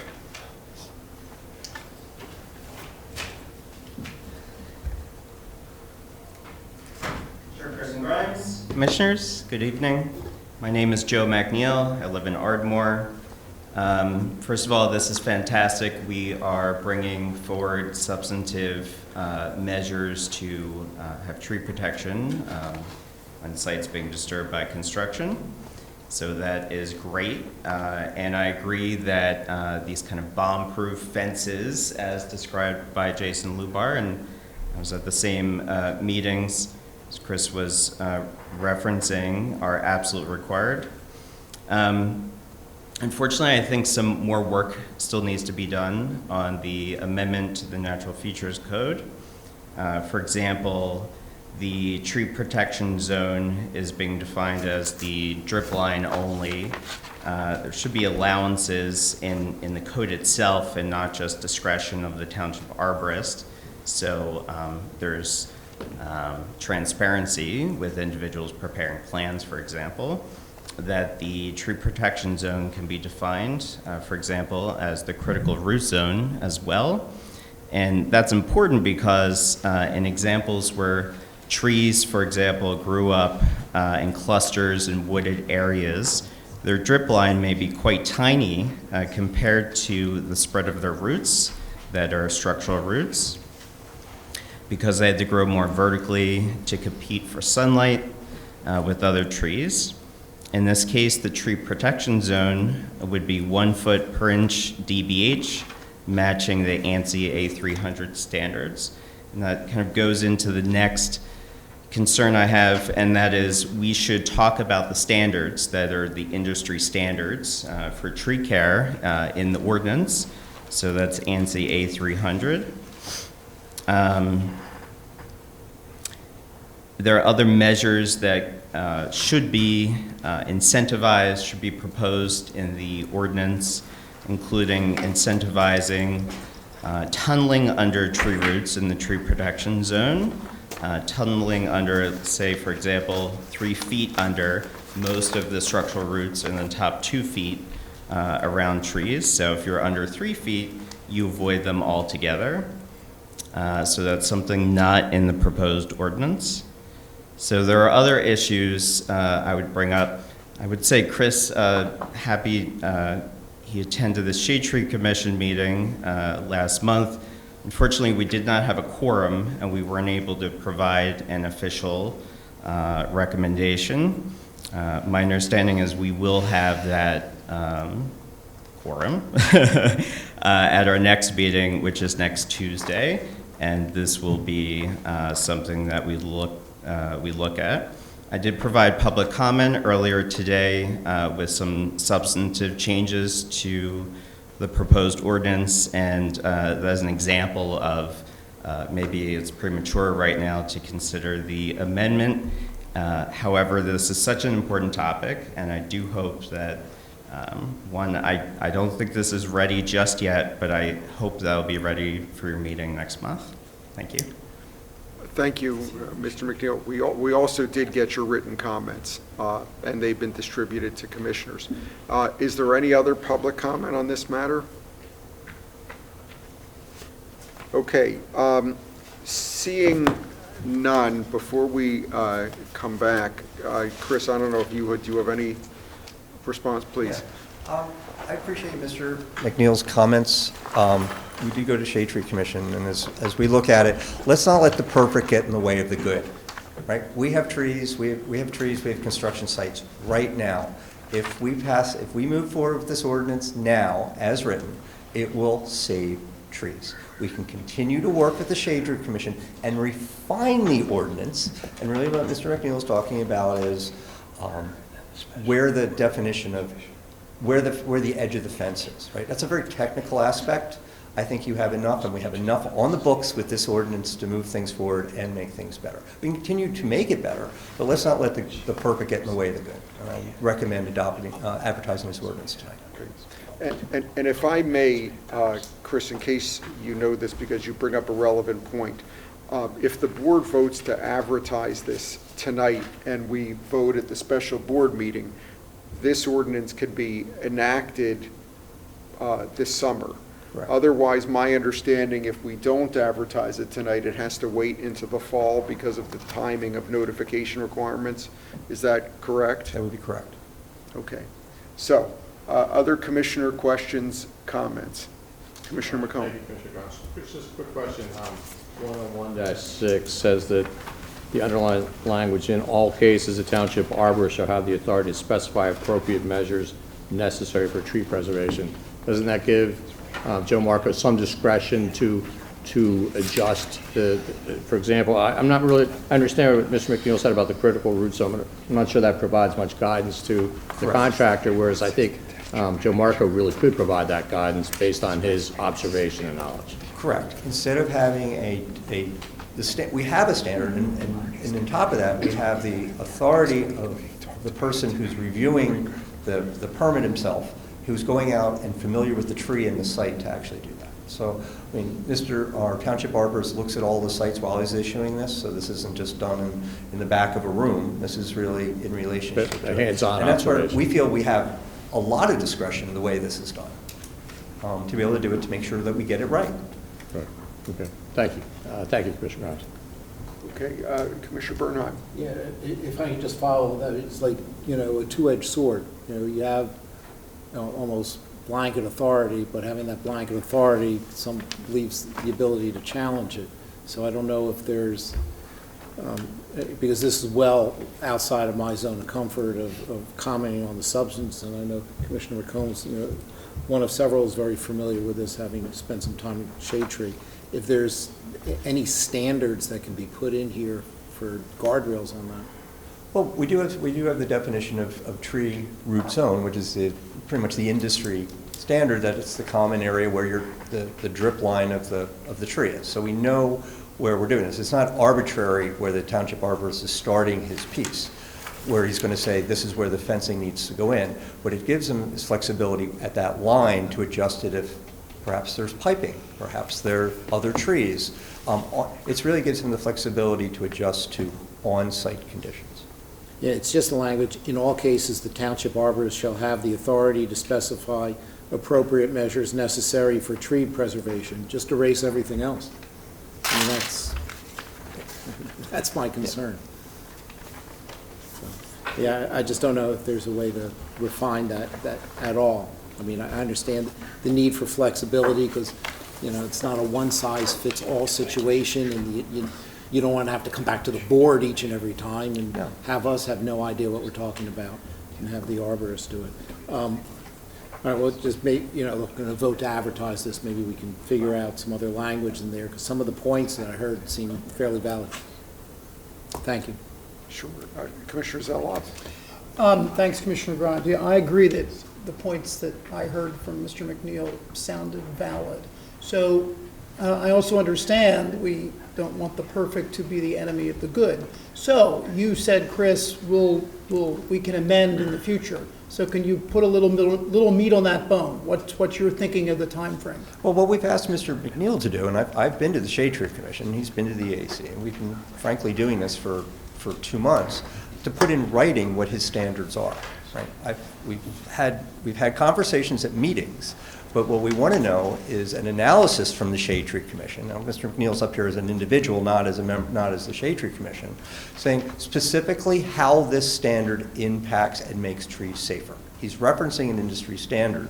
Well, put that standard in writing, explain to us, and we can sit and say, how is that standard better than what we have here? Let's look at that. Let's evaluate it. Sure, it sounds great at a meeting. We all agree to that. But without testing it, we don't know. He's referencing just a secondary standard as opposed to what's written in the ordinance. So that's why we would spend time at the Shade Tree Commission to do this. But this would be something we were going to spend months with the Shade Tree Commission. And to Commissioner Grimes' point of view, if we tabled it, suppose we tabled this tonight, we wouldn't bring this back till well into the fall. And will it make it 5% better? Will Mr. McNeil's comments make it 5% better? 95% of this is in getting hard construction fencing with solid footings and signage in the ground.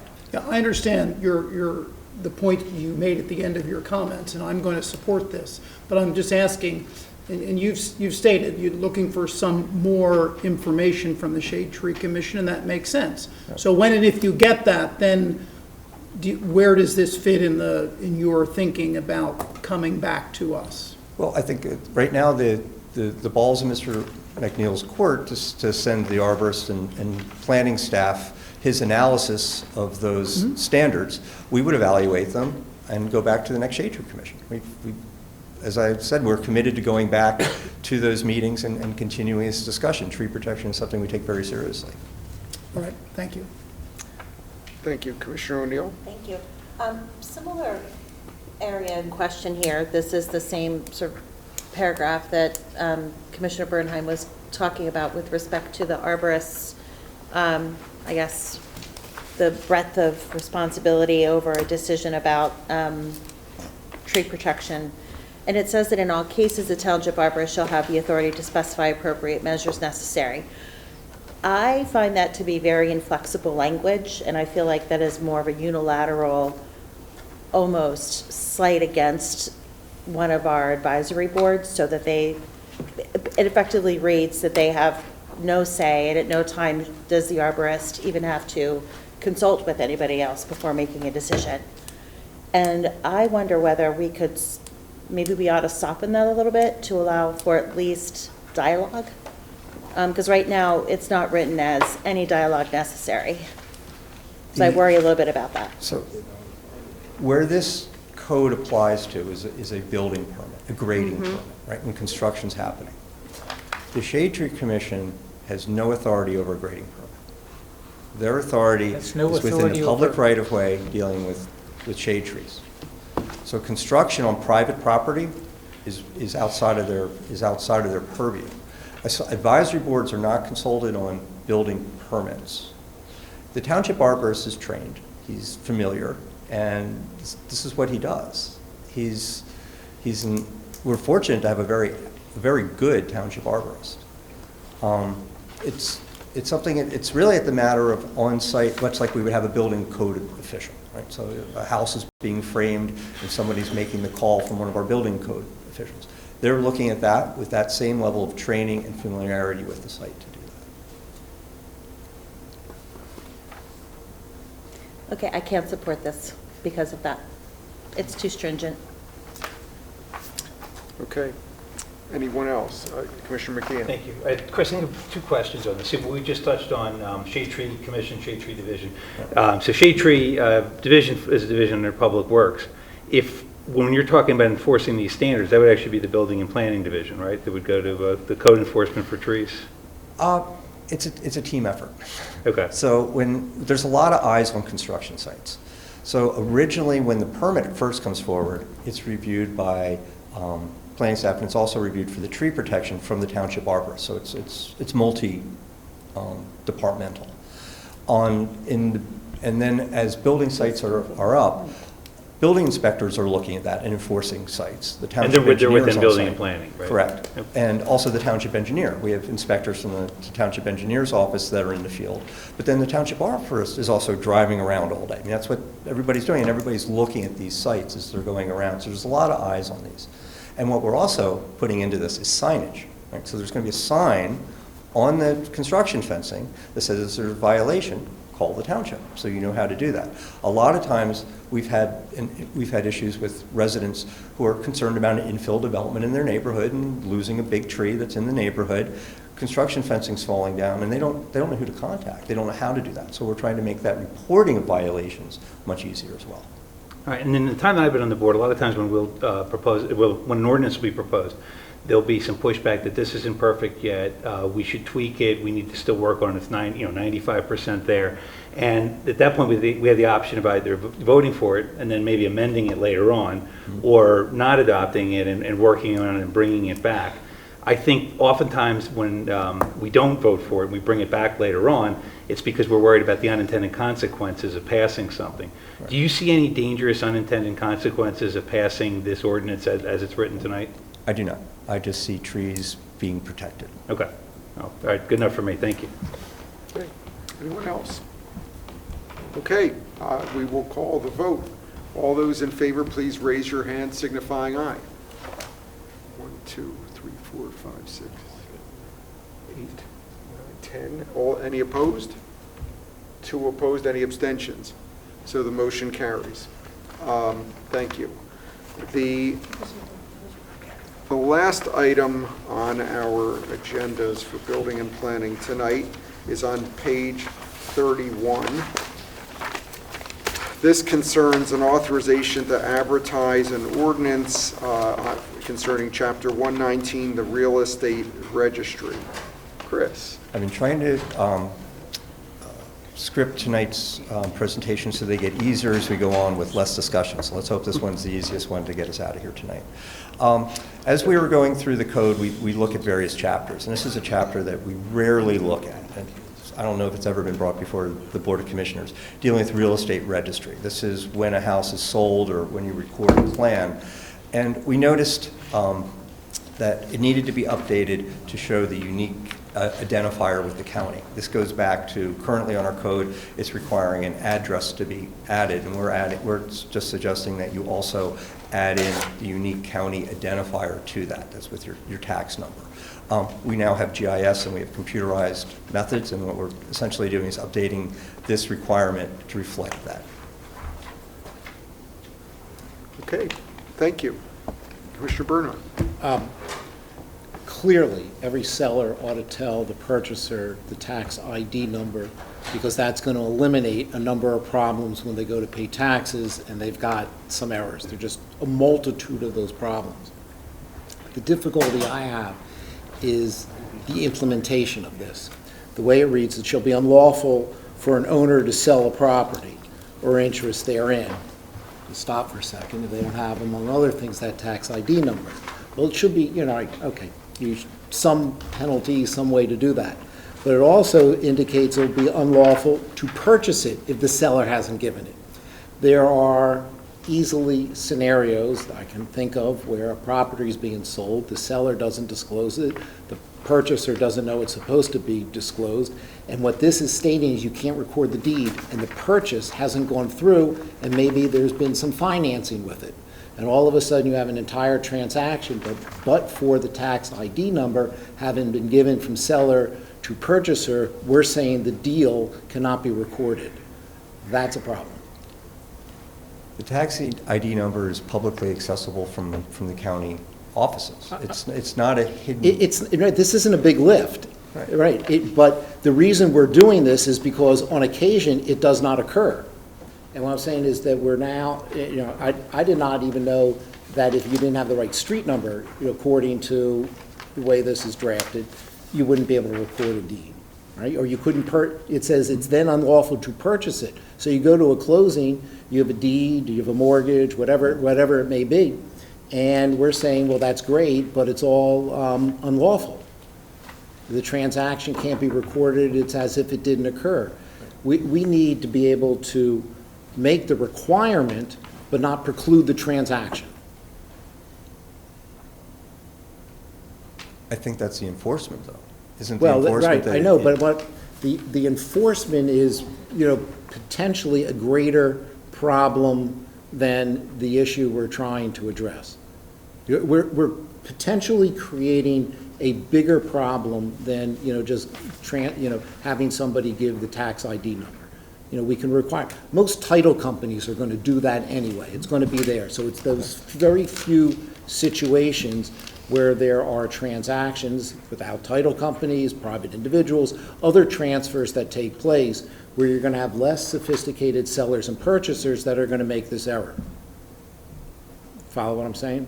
Thus, the penalty that we have by, in essence, voiding that transaction is not, we need another mechanism in order to go ahead and enforce this. For example?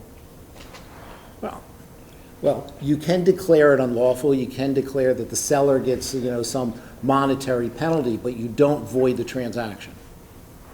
Or I think what we've done in this case is just delay the transaction until the information is provided. It's really we're looking at this as very much as a clerical, it's much like filing, any sort of permit or filing your taxes in the township. We are essentially, from a township perspective, clerks, right? We're collecting things. We're making sure the paperwork is up to date here. Yeah, I understand, but what we've drafted says it shall be unlawful for any owner to sell his property or an interest therein, or for a purchaser to acquire the property. Right, that's not new language. That's I know, which is why I said language. 60 seconds ago, this was new to me. Had I known that before and just those other issues, maybe I would have said we should address that. But the fact that we recognize there's obviously some problem without giving out those tax ID numbers that we need to address is, it's come forward. So I believe that we can find a mechanism to try to enforce and try to coerce, so to speak, that fundamental aspect of sellers making sure that purchasers have the tax ID numbers, because we want that again. It makes it easier for everybody in paying taxes. But this as a penalty for it is probably. I will offer you a similar, I will offer a contrast to that. Actually, this came up because a seller from a subdivision, he was trying to do this so fast. He was trying to close by the end of the year. And he had a large property and was subdividing it. He was ahead of our ability, the township's ability, to issue addresses. Right? We hadn't issued the addresses. So if we could, in this case, have the tax ID number, which the county had already done when the property was recorded, as soon as the property was recorded, that tax ID number was generated. Right. So that was easier to do than going to township offices where we hadn't processed that yet. Yeah, mechanically, this shouldn't be difficult for anybody, but obviously there are those scenarios where it doesn't occur, we wouldn't be having this discussion. Right. And again, at the risk of being redundant, my concern is that what we're doing is we're voiding an entire transaction because of an oops. And I don't think that that's the proper way of handling this in order to make sure it happens. Again, when you have the title companies preparing the deeds and everything else, it's right there. And I would have to assume that, 90 some odd plus % of the time, this isn't an issue. So if we're trying to address that small percentage where it is an issue, we need to have a better mechanism of trying to, enforce it without voiding the transaction. So you're raising a larger issue of looking at the entire section, which we hadn't done. We were Yeah, just really right. making that addition to it. That would be something we need to go back to the township solicitor and look at that.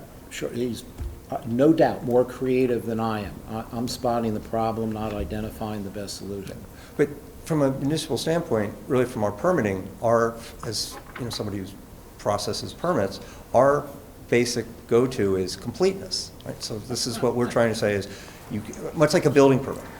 Don't have a complete building permit, we can't issue it. You don't give us, it's not complete, we can't issue it. Look, I'm 100% with you about trying to make sure that this occurs. It's just by voiding that transaction, that's what I find problematic. And there's got to be a better way of doing it. That's what I'm suggesting. Okay, Commissioner Gilda Kramer. I am still sort of struggling to see what is the absolute necessity for requiring this. And I would appreciate it if you could explain. I understand that you've had an instance where you had a tax ID number, but you didn't have a street number yet. But is there any other reason why this should have to be provided? We were trying to make it easier. We were honestly trying to make it easier. We felt that at the easier. recording, there is a unique identifying number generated at the recording of a new property. I think this is more likely to happen with a subdivision than just a simple transfer. I mean, are any other systems besides the tax collector systems using this tax ID number for anything? This ID number is used by the police department, the fire department, the building department. It's where if you have a 911 call, it's the guts of that call that gets you to where you are with modern GIS. It's the unique identifier tracking number for a parcel of land. But do you think that people are going to use this parcel number when they call 911? They don't, I mean, but you don't. I Right, mean, you don't refer to you don't refer to it, but it's that number that's baked what our into parcel everything number is. in the systems that are working around you. Okay. Because just, for instance, how many Bryn Mawr Avenues are there in Lower Merion? Right? We have how many Conshohocken State Roads, right? There are different elements that, I mean, I know I've gone to pick my daughter up on Conshohocken State Road and wound up in Penn Valley when she was really in Ballackinwood, right? I would just put it in Google and went to the wrong one. So physical addresses can often be misleading, but that unique number isn't because it's a unique number. So we were just trying to clarify that and make it easier. I'm still struggling to see how on a day-to-day basis this is going to make it any easier for anybody to have this number.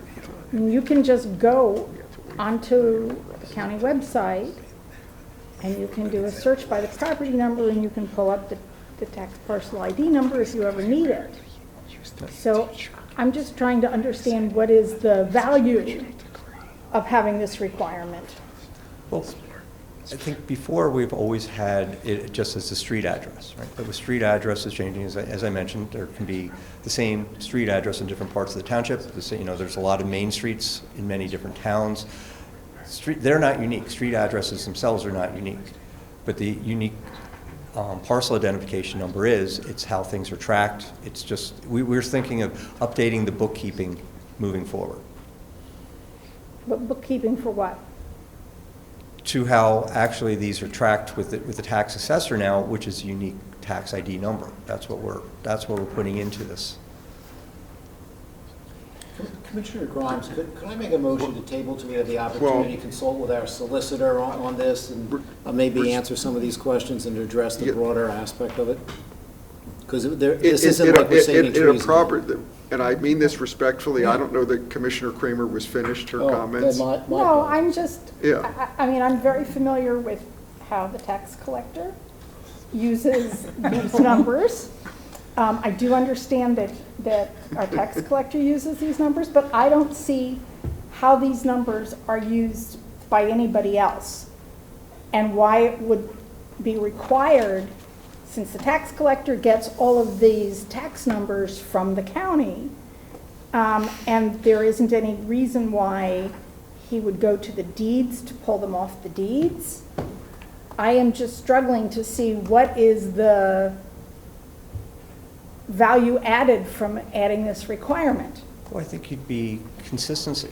So we were really just trying to make this easier, but I mean, this is a good spirited discussion. I'm just I think when you understand. talk about your tax ID and when you're paying your taxes, it's linked to your specific property, right? So if you live at 8 Conshohocken State Road in Gladwin, you want to make sure that you're not paying the taxes for 8 Conshohocken State Road in Penn Valley, right? But the There tax could be, bills- you want to make sure that you have that unique number, so when you're transferring the property, it's just consistency between that. It's a real estate transaction, much like when you're paying your taxes, this is when you're selling your property. The tax bills include this information on the tax bill.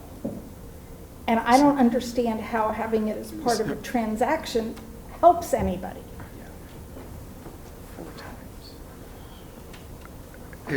I don't mean to signal It's that okay. you should, okay, fine. It's So all right. let me do this, because I have a feeling that Commissioner Bernheim would like to offer a motion, but knowing that, since he signaled it, are there any other commissioners before we do that who have not yet been heard, who had questions on this, and who still would like to say something, knowing what Commissioner Bernheim's going to suggest?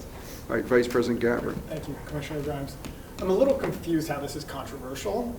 Chris, a question that I have is, let's say a transaction, they didn't list this information on the transaction. Would the transaction be voided, or would somebody say, hey, you got to put this on, and they'd put it on, and then the transaction would move forward? It's just delayed. It's delayed until the form is And- properly, completely filled out. Right. And I think it's not our roles, and I think Commissioner Kramer, you have a unique insight into the tax collector, but we don't, none of us have insights into how building and planning is working on a day-to-day basis, how police are working, how fire is working. If our staff is saying this is a helpful piece of information to have, adding this piece of information into, transactions isn't a big deal and shouldn't be a big deal. I think we should kind of pass this. This is something that our staff says we need, and we move on. There's no negative consequence in my mind of, there aren't going to be voided transactions. It's going to say, please come back with this one piece of information that's missing. So that's my take on this. So I'd like to move forward with it, but, that's my take.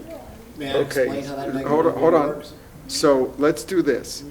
I now see, I think, 3 other commissioners who would like to make comments. I understand that you would like to be recognized, but in fairness, No. because we decided You're the chair. I'd like to give them an opportunity. So Commissioner Stevenson, I know, has been waiting patiently, so. Thank you. And my question is different, a little different. It's about, number 1, the zoning and use classification, and that is the question about, in my ward and other places, historical districts, are you also saying that they are going to, when you say zoning and use classification, is that a part of the requirement that you're asking to make sure they include in that when it's designated as a historical? It's a good point. I didn't think it was. Should be added. Yeah. Yes. Yeah. This is just the standard information that's required. So it pertains equally to all properties. Yes, and that's what I thought, and I guess what I'm saying is, since this has come up, if it moves forward, I would hope that building and planning could consider adding that as a part of this requirement, because I think one of the things that we've talked about a lot of times is folks who have purchased properties have, until they do construction or something else, didn't realize it was, and I think this would be helpful. Commissioner Stevenson, we've talked about this for 15 years and never have done it. This is the time to actually bring that up. That's actually. Or you could just send out those postcards. All the more reason to bring this back on. Right. All right, thank you. Right. I think, Commissioner Whalen, did you have a comment? Yeah, I'll be very brief because I think we're going to extend this. I think there are significant and numerous issues with this ordinance as a whole, let alone with what we're discussing tonight. I think what Commissioner Stevenson said is absolutely correct. We should, if we're amending this, add historical designation, if any. Requiring zoning and use classification, just as an example, that's required by state law, so having it in our local ordinance is meaningless. It's already required. The big issue that I will just point out that I think we need to talk to our solicitor about is requiring that no deed be registered by the township puts the entire onus on the purchaser. Because if you think logistically, all the money has already transacted. The money is gone, the seller is long gone. Frequently, sellers are not even local. And so if we're talking about business transactions, well, commercial business people under the law are allowed to do whatever they want contractually, and they're allowed to get lawyers, not lawyers, and therefore we're not really worried about protecting them, I assume. I assume what we're talking about here is smaller individual single-family home transactions and the like, and there what you're talking about is a generally unsophisticated, from a real estate perspective, purchasing, and they're already at a deficit. They're required to get title insurance. I'm not really sure that much of this ordinance is appropriate, but putting the entire onus on the owner who has not to be able to record a deed, which is only a negative to them and has nothing to do with the seller. And I would say in Philadelphia, this is a major place where you see all of these thefts of properties where somebody doesn't get their deed recorded right away and somebody else runs in and records something. Tangled title leads to a decade of litigation. So. Was that a commercial, Commissioner Whalen? No, I do not do tangled title. I didn't mean to minimize your comments, but thank you. I think they're well taken. Commissioner McComb. Yeah, I don't want to belabor the issue. I tend to agree with Vice President Gavin that it's fixable. I think you could fix it by saying, taking out the "it shall be unlawful" part, but it sounds as if there are a bunch of concerns raised by my colleagues in terms of tangled title and other things. So if that's the case, then I wouldn't oppose a motion to table it and take a further look, although I kind of think we may be making a bigger deal about this than it warrants. But.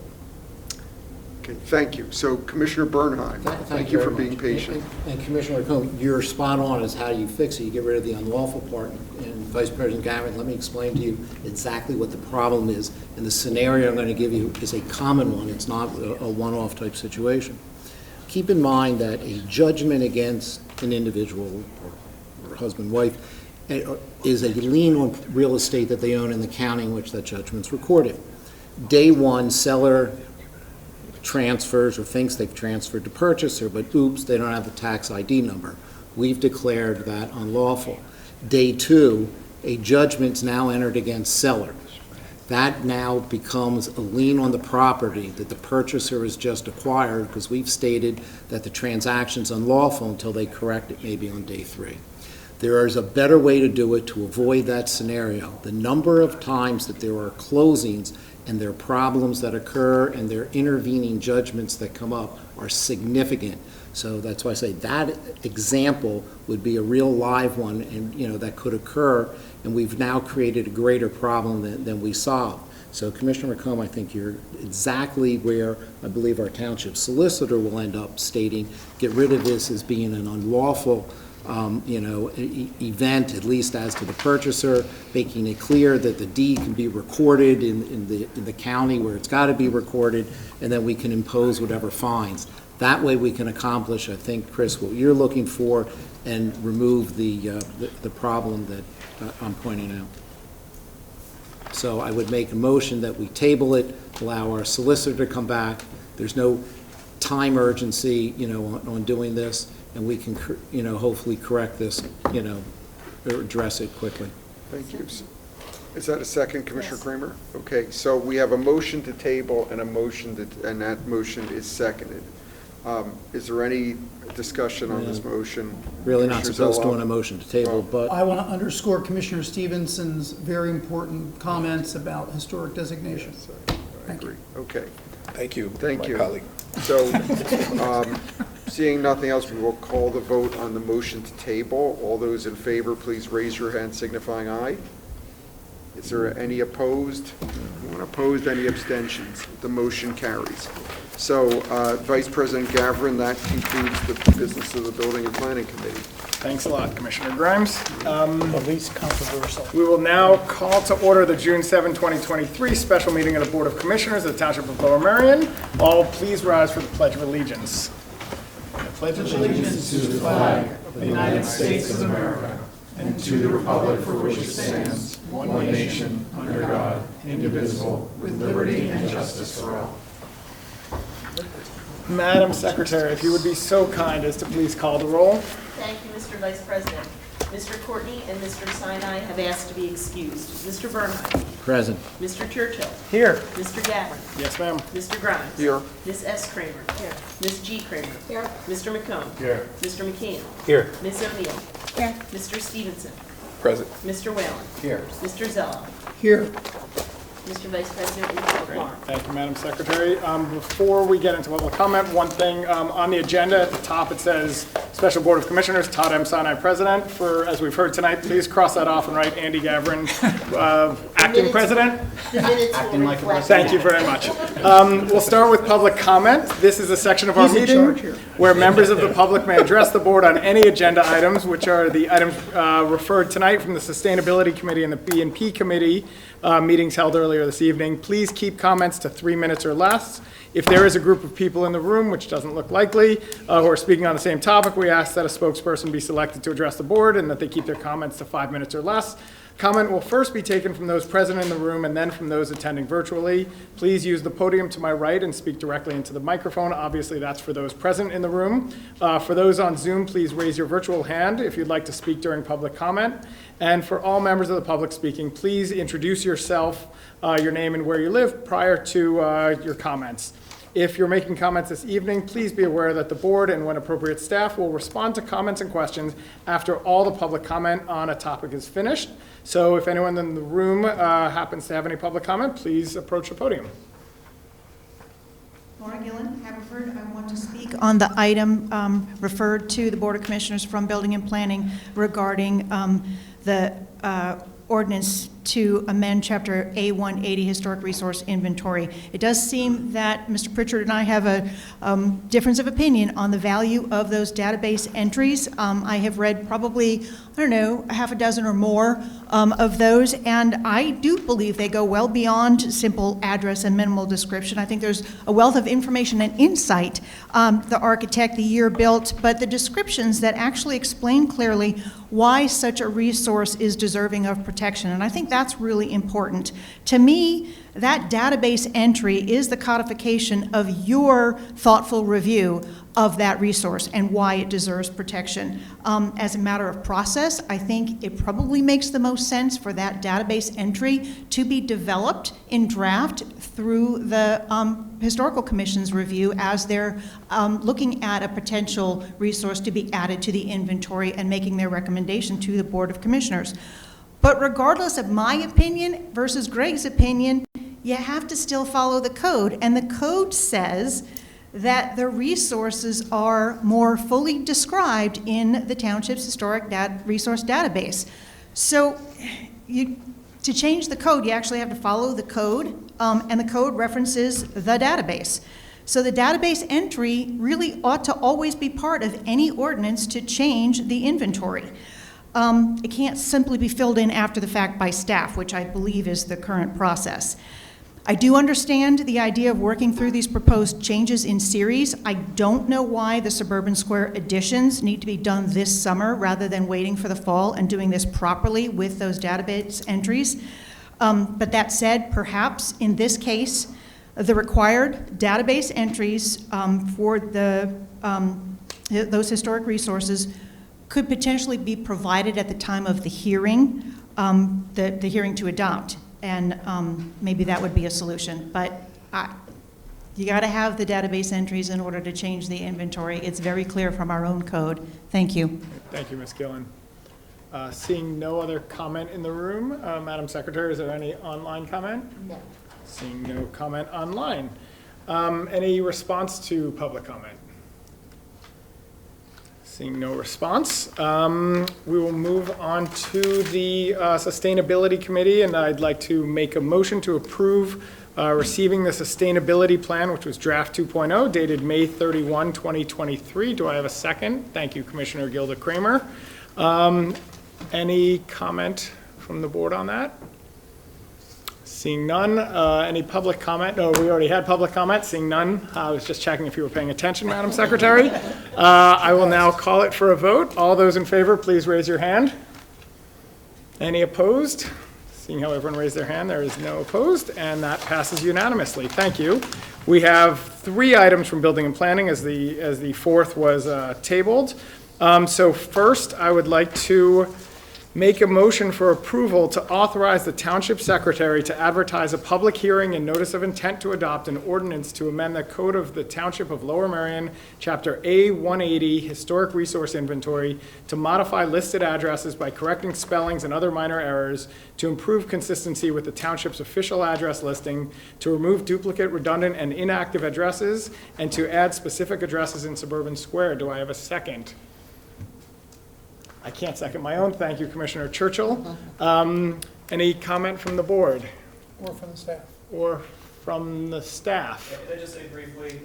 Sure. I appreciate Ms. Gillen's comments, and providing those entries before the hearing is something we'd be glad to do. Great, thank you very much. Appreciate that. Any other comments? Seeing none, all those in favor, please raise your hand. Seeing how everyone raised their hand, I'll ask if there's any opposed, but that would be weird. Seeing no opposed, all right, that carries unanimously as well. Next motion is going to be slightly longer. I apologize.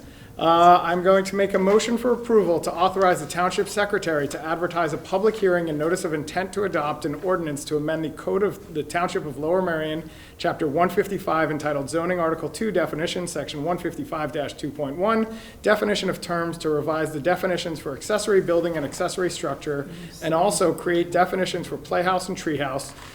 Article 3, General to District, Section 155-3.6, Projections, subsection C, porches, to prohibit the erection of living space or balconies above existing enclosed porches, erection of living space or balconies above existing enclosed porches. Article 3, General to District, Section 155-3.6, Projections, subsection D, awnings, to revise the maximum permitted slope for awnings to 2 to 3 rise awnings, to revise the maximum permitted slope. I don't know, I'm reading myself over. We got it. We got it. Rise overrun. Article 5, uses table 5.3, use regulations, to revise the requirement for active ground floor commercial for multifamily, small multifamily, large, mixed use, and row house, where applicable within the VC, TC1, TC2, NCLI, RHR, BMV1, BMV3, BMV4, CAD-RCA, and CAD-BV districts, to now require a minimum of 80% of the ground floor building facade to be devoted to active ground floor commercial use, and Article 9, sign standards, Table 9.1, permitted sign locations and permit type, to include standards for the NC district. Can I have a second and a beer, please? Thank you, Commissioner McComb. Any commissioner or staff comment? Seeing none, all those in favor, please raise your hand. All those opposed? All right. You got that, Madam Secretary? Excellent. And I will make one more motion, which is a motion for approval to authorize the Township Secretary to advertise notice of intent to adopt an ordinance to amend Chapter 101, Natural Features Conservation, to add a definition for tree protection zone, and to amend Article 2, Minimum Conservation Standards, to provide specific standards for the protection of vegetation from mechanical injury, grading change, and excavation. Do I have a second? Thank you, Commissioner McComb. Any commissioner or staff comment? Seeing none, we'll call it for a vote. All those in favor, please raise your hand. All those opposed? All right, that also carries. And I believe that finishes our business of the Board of Commissioners. We are officially adjourned. All right. Thank you.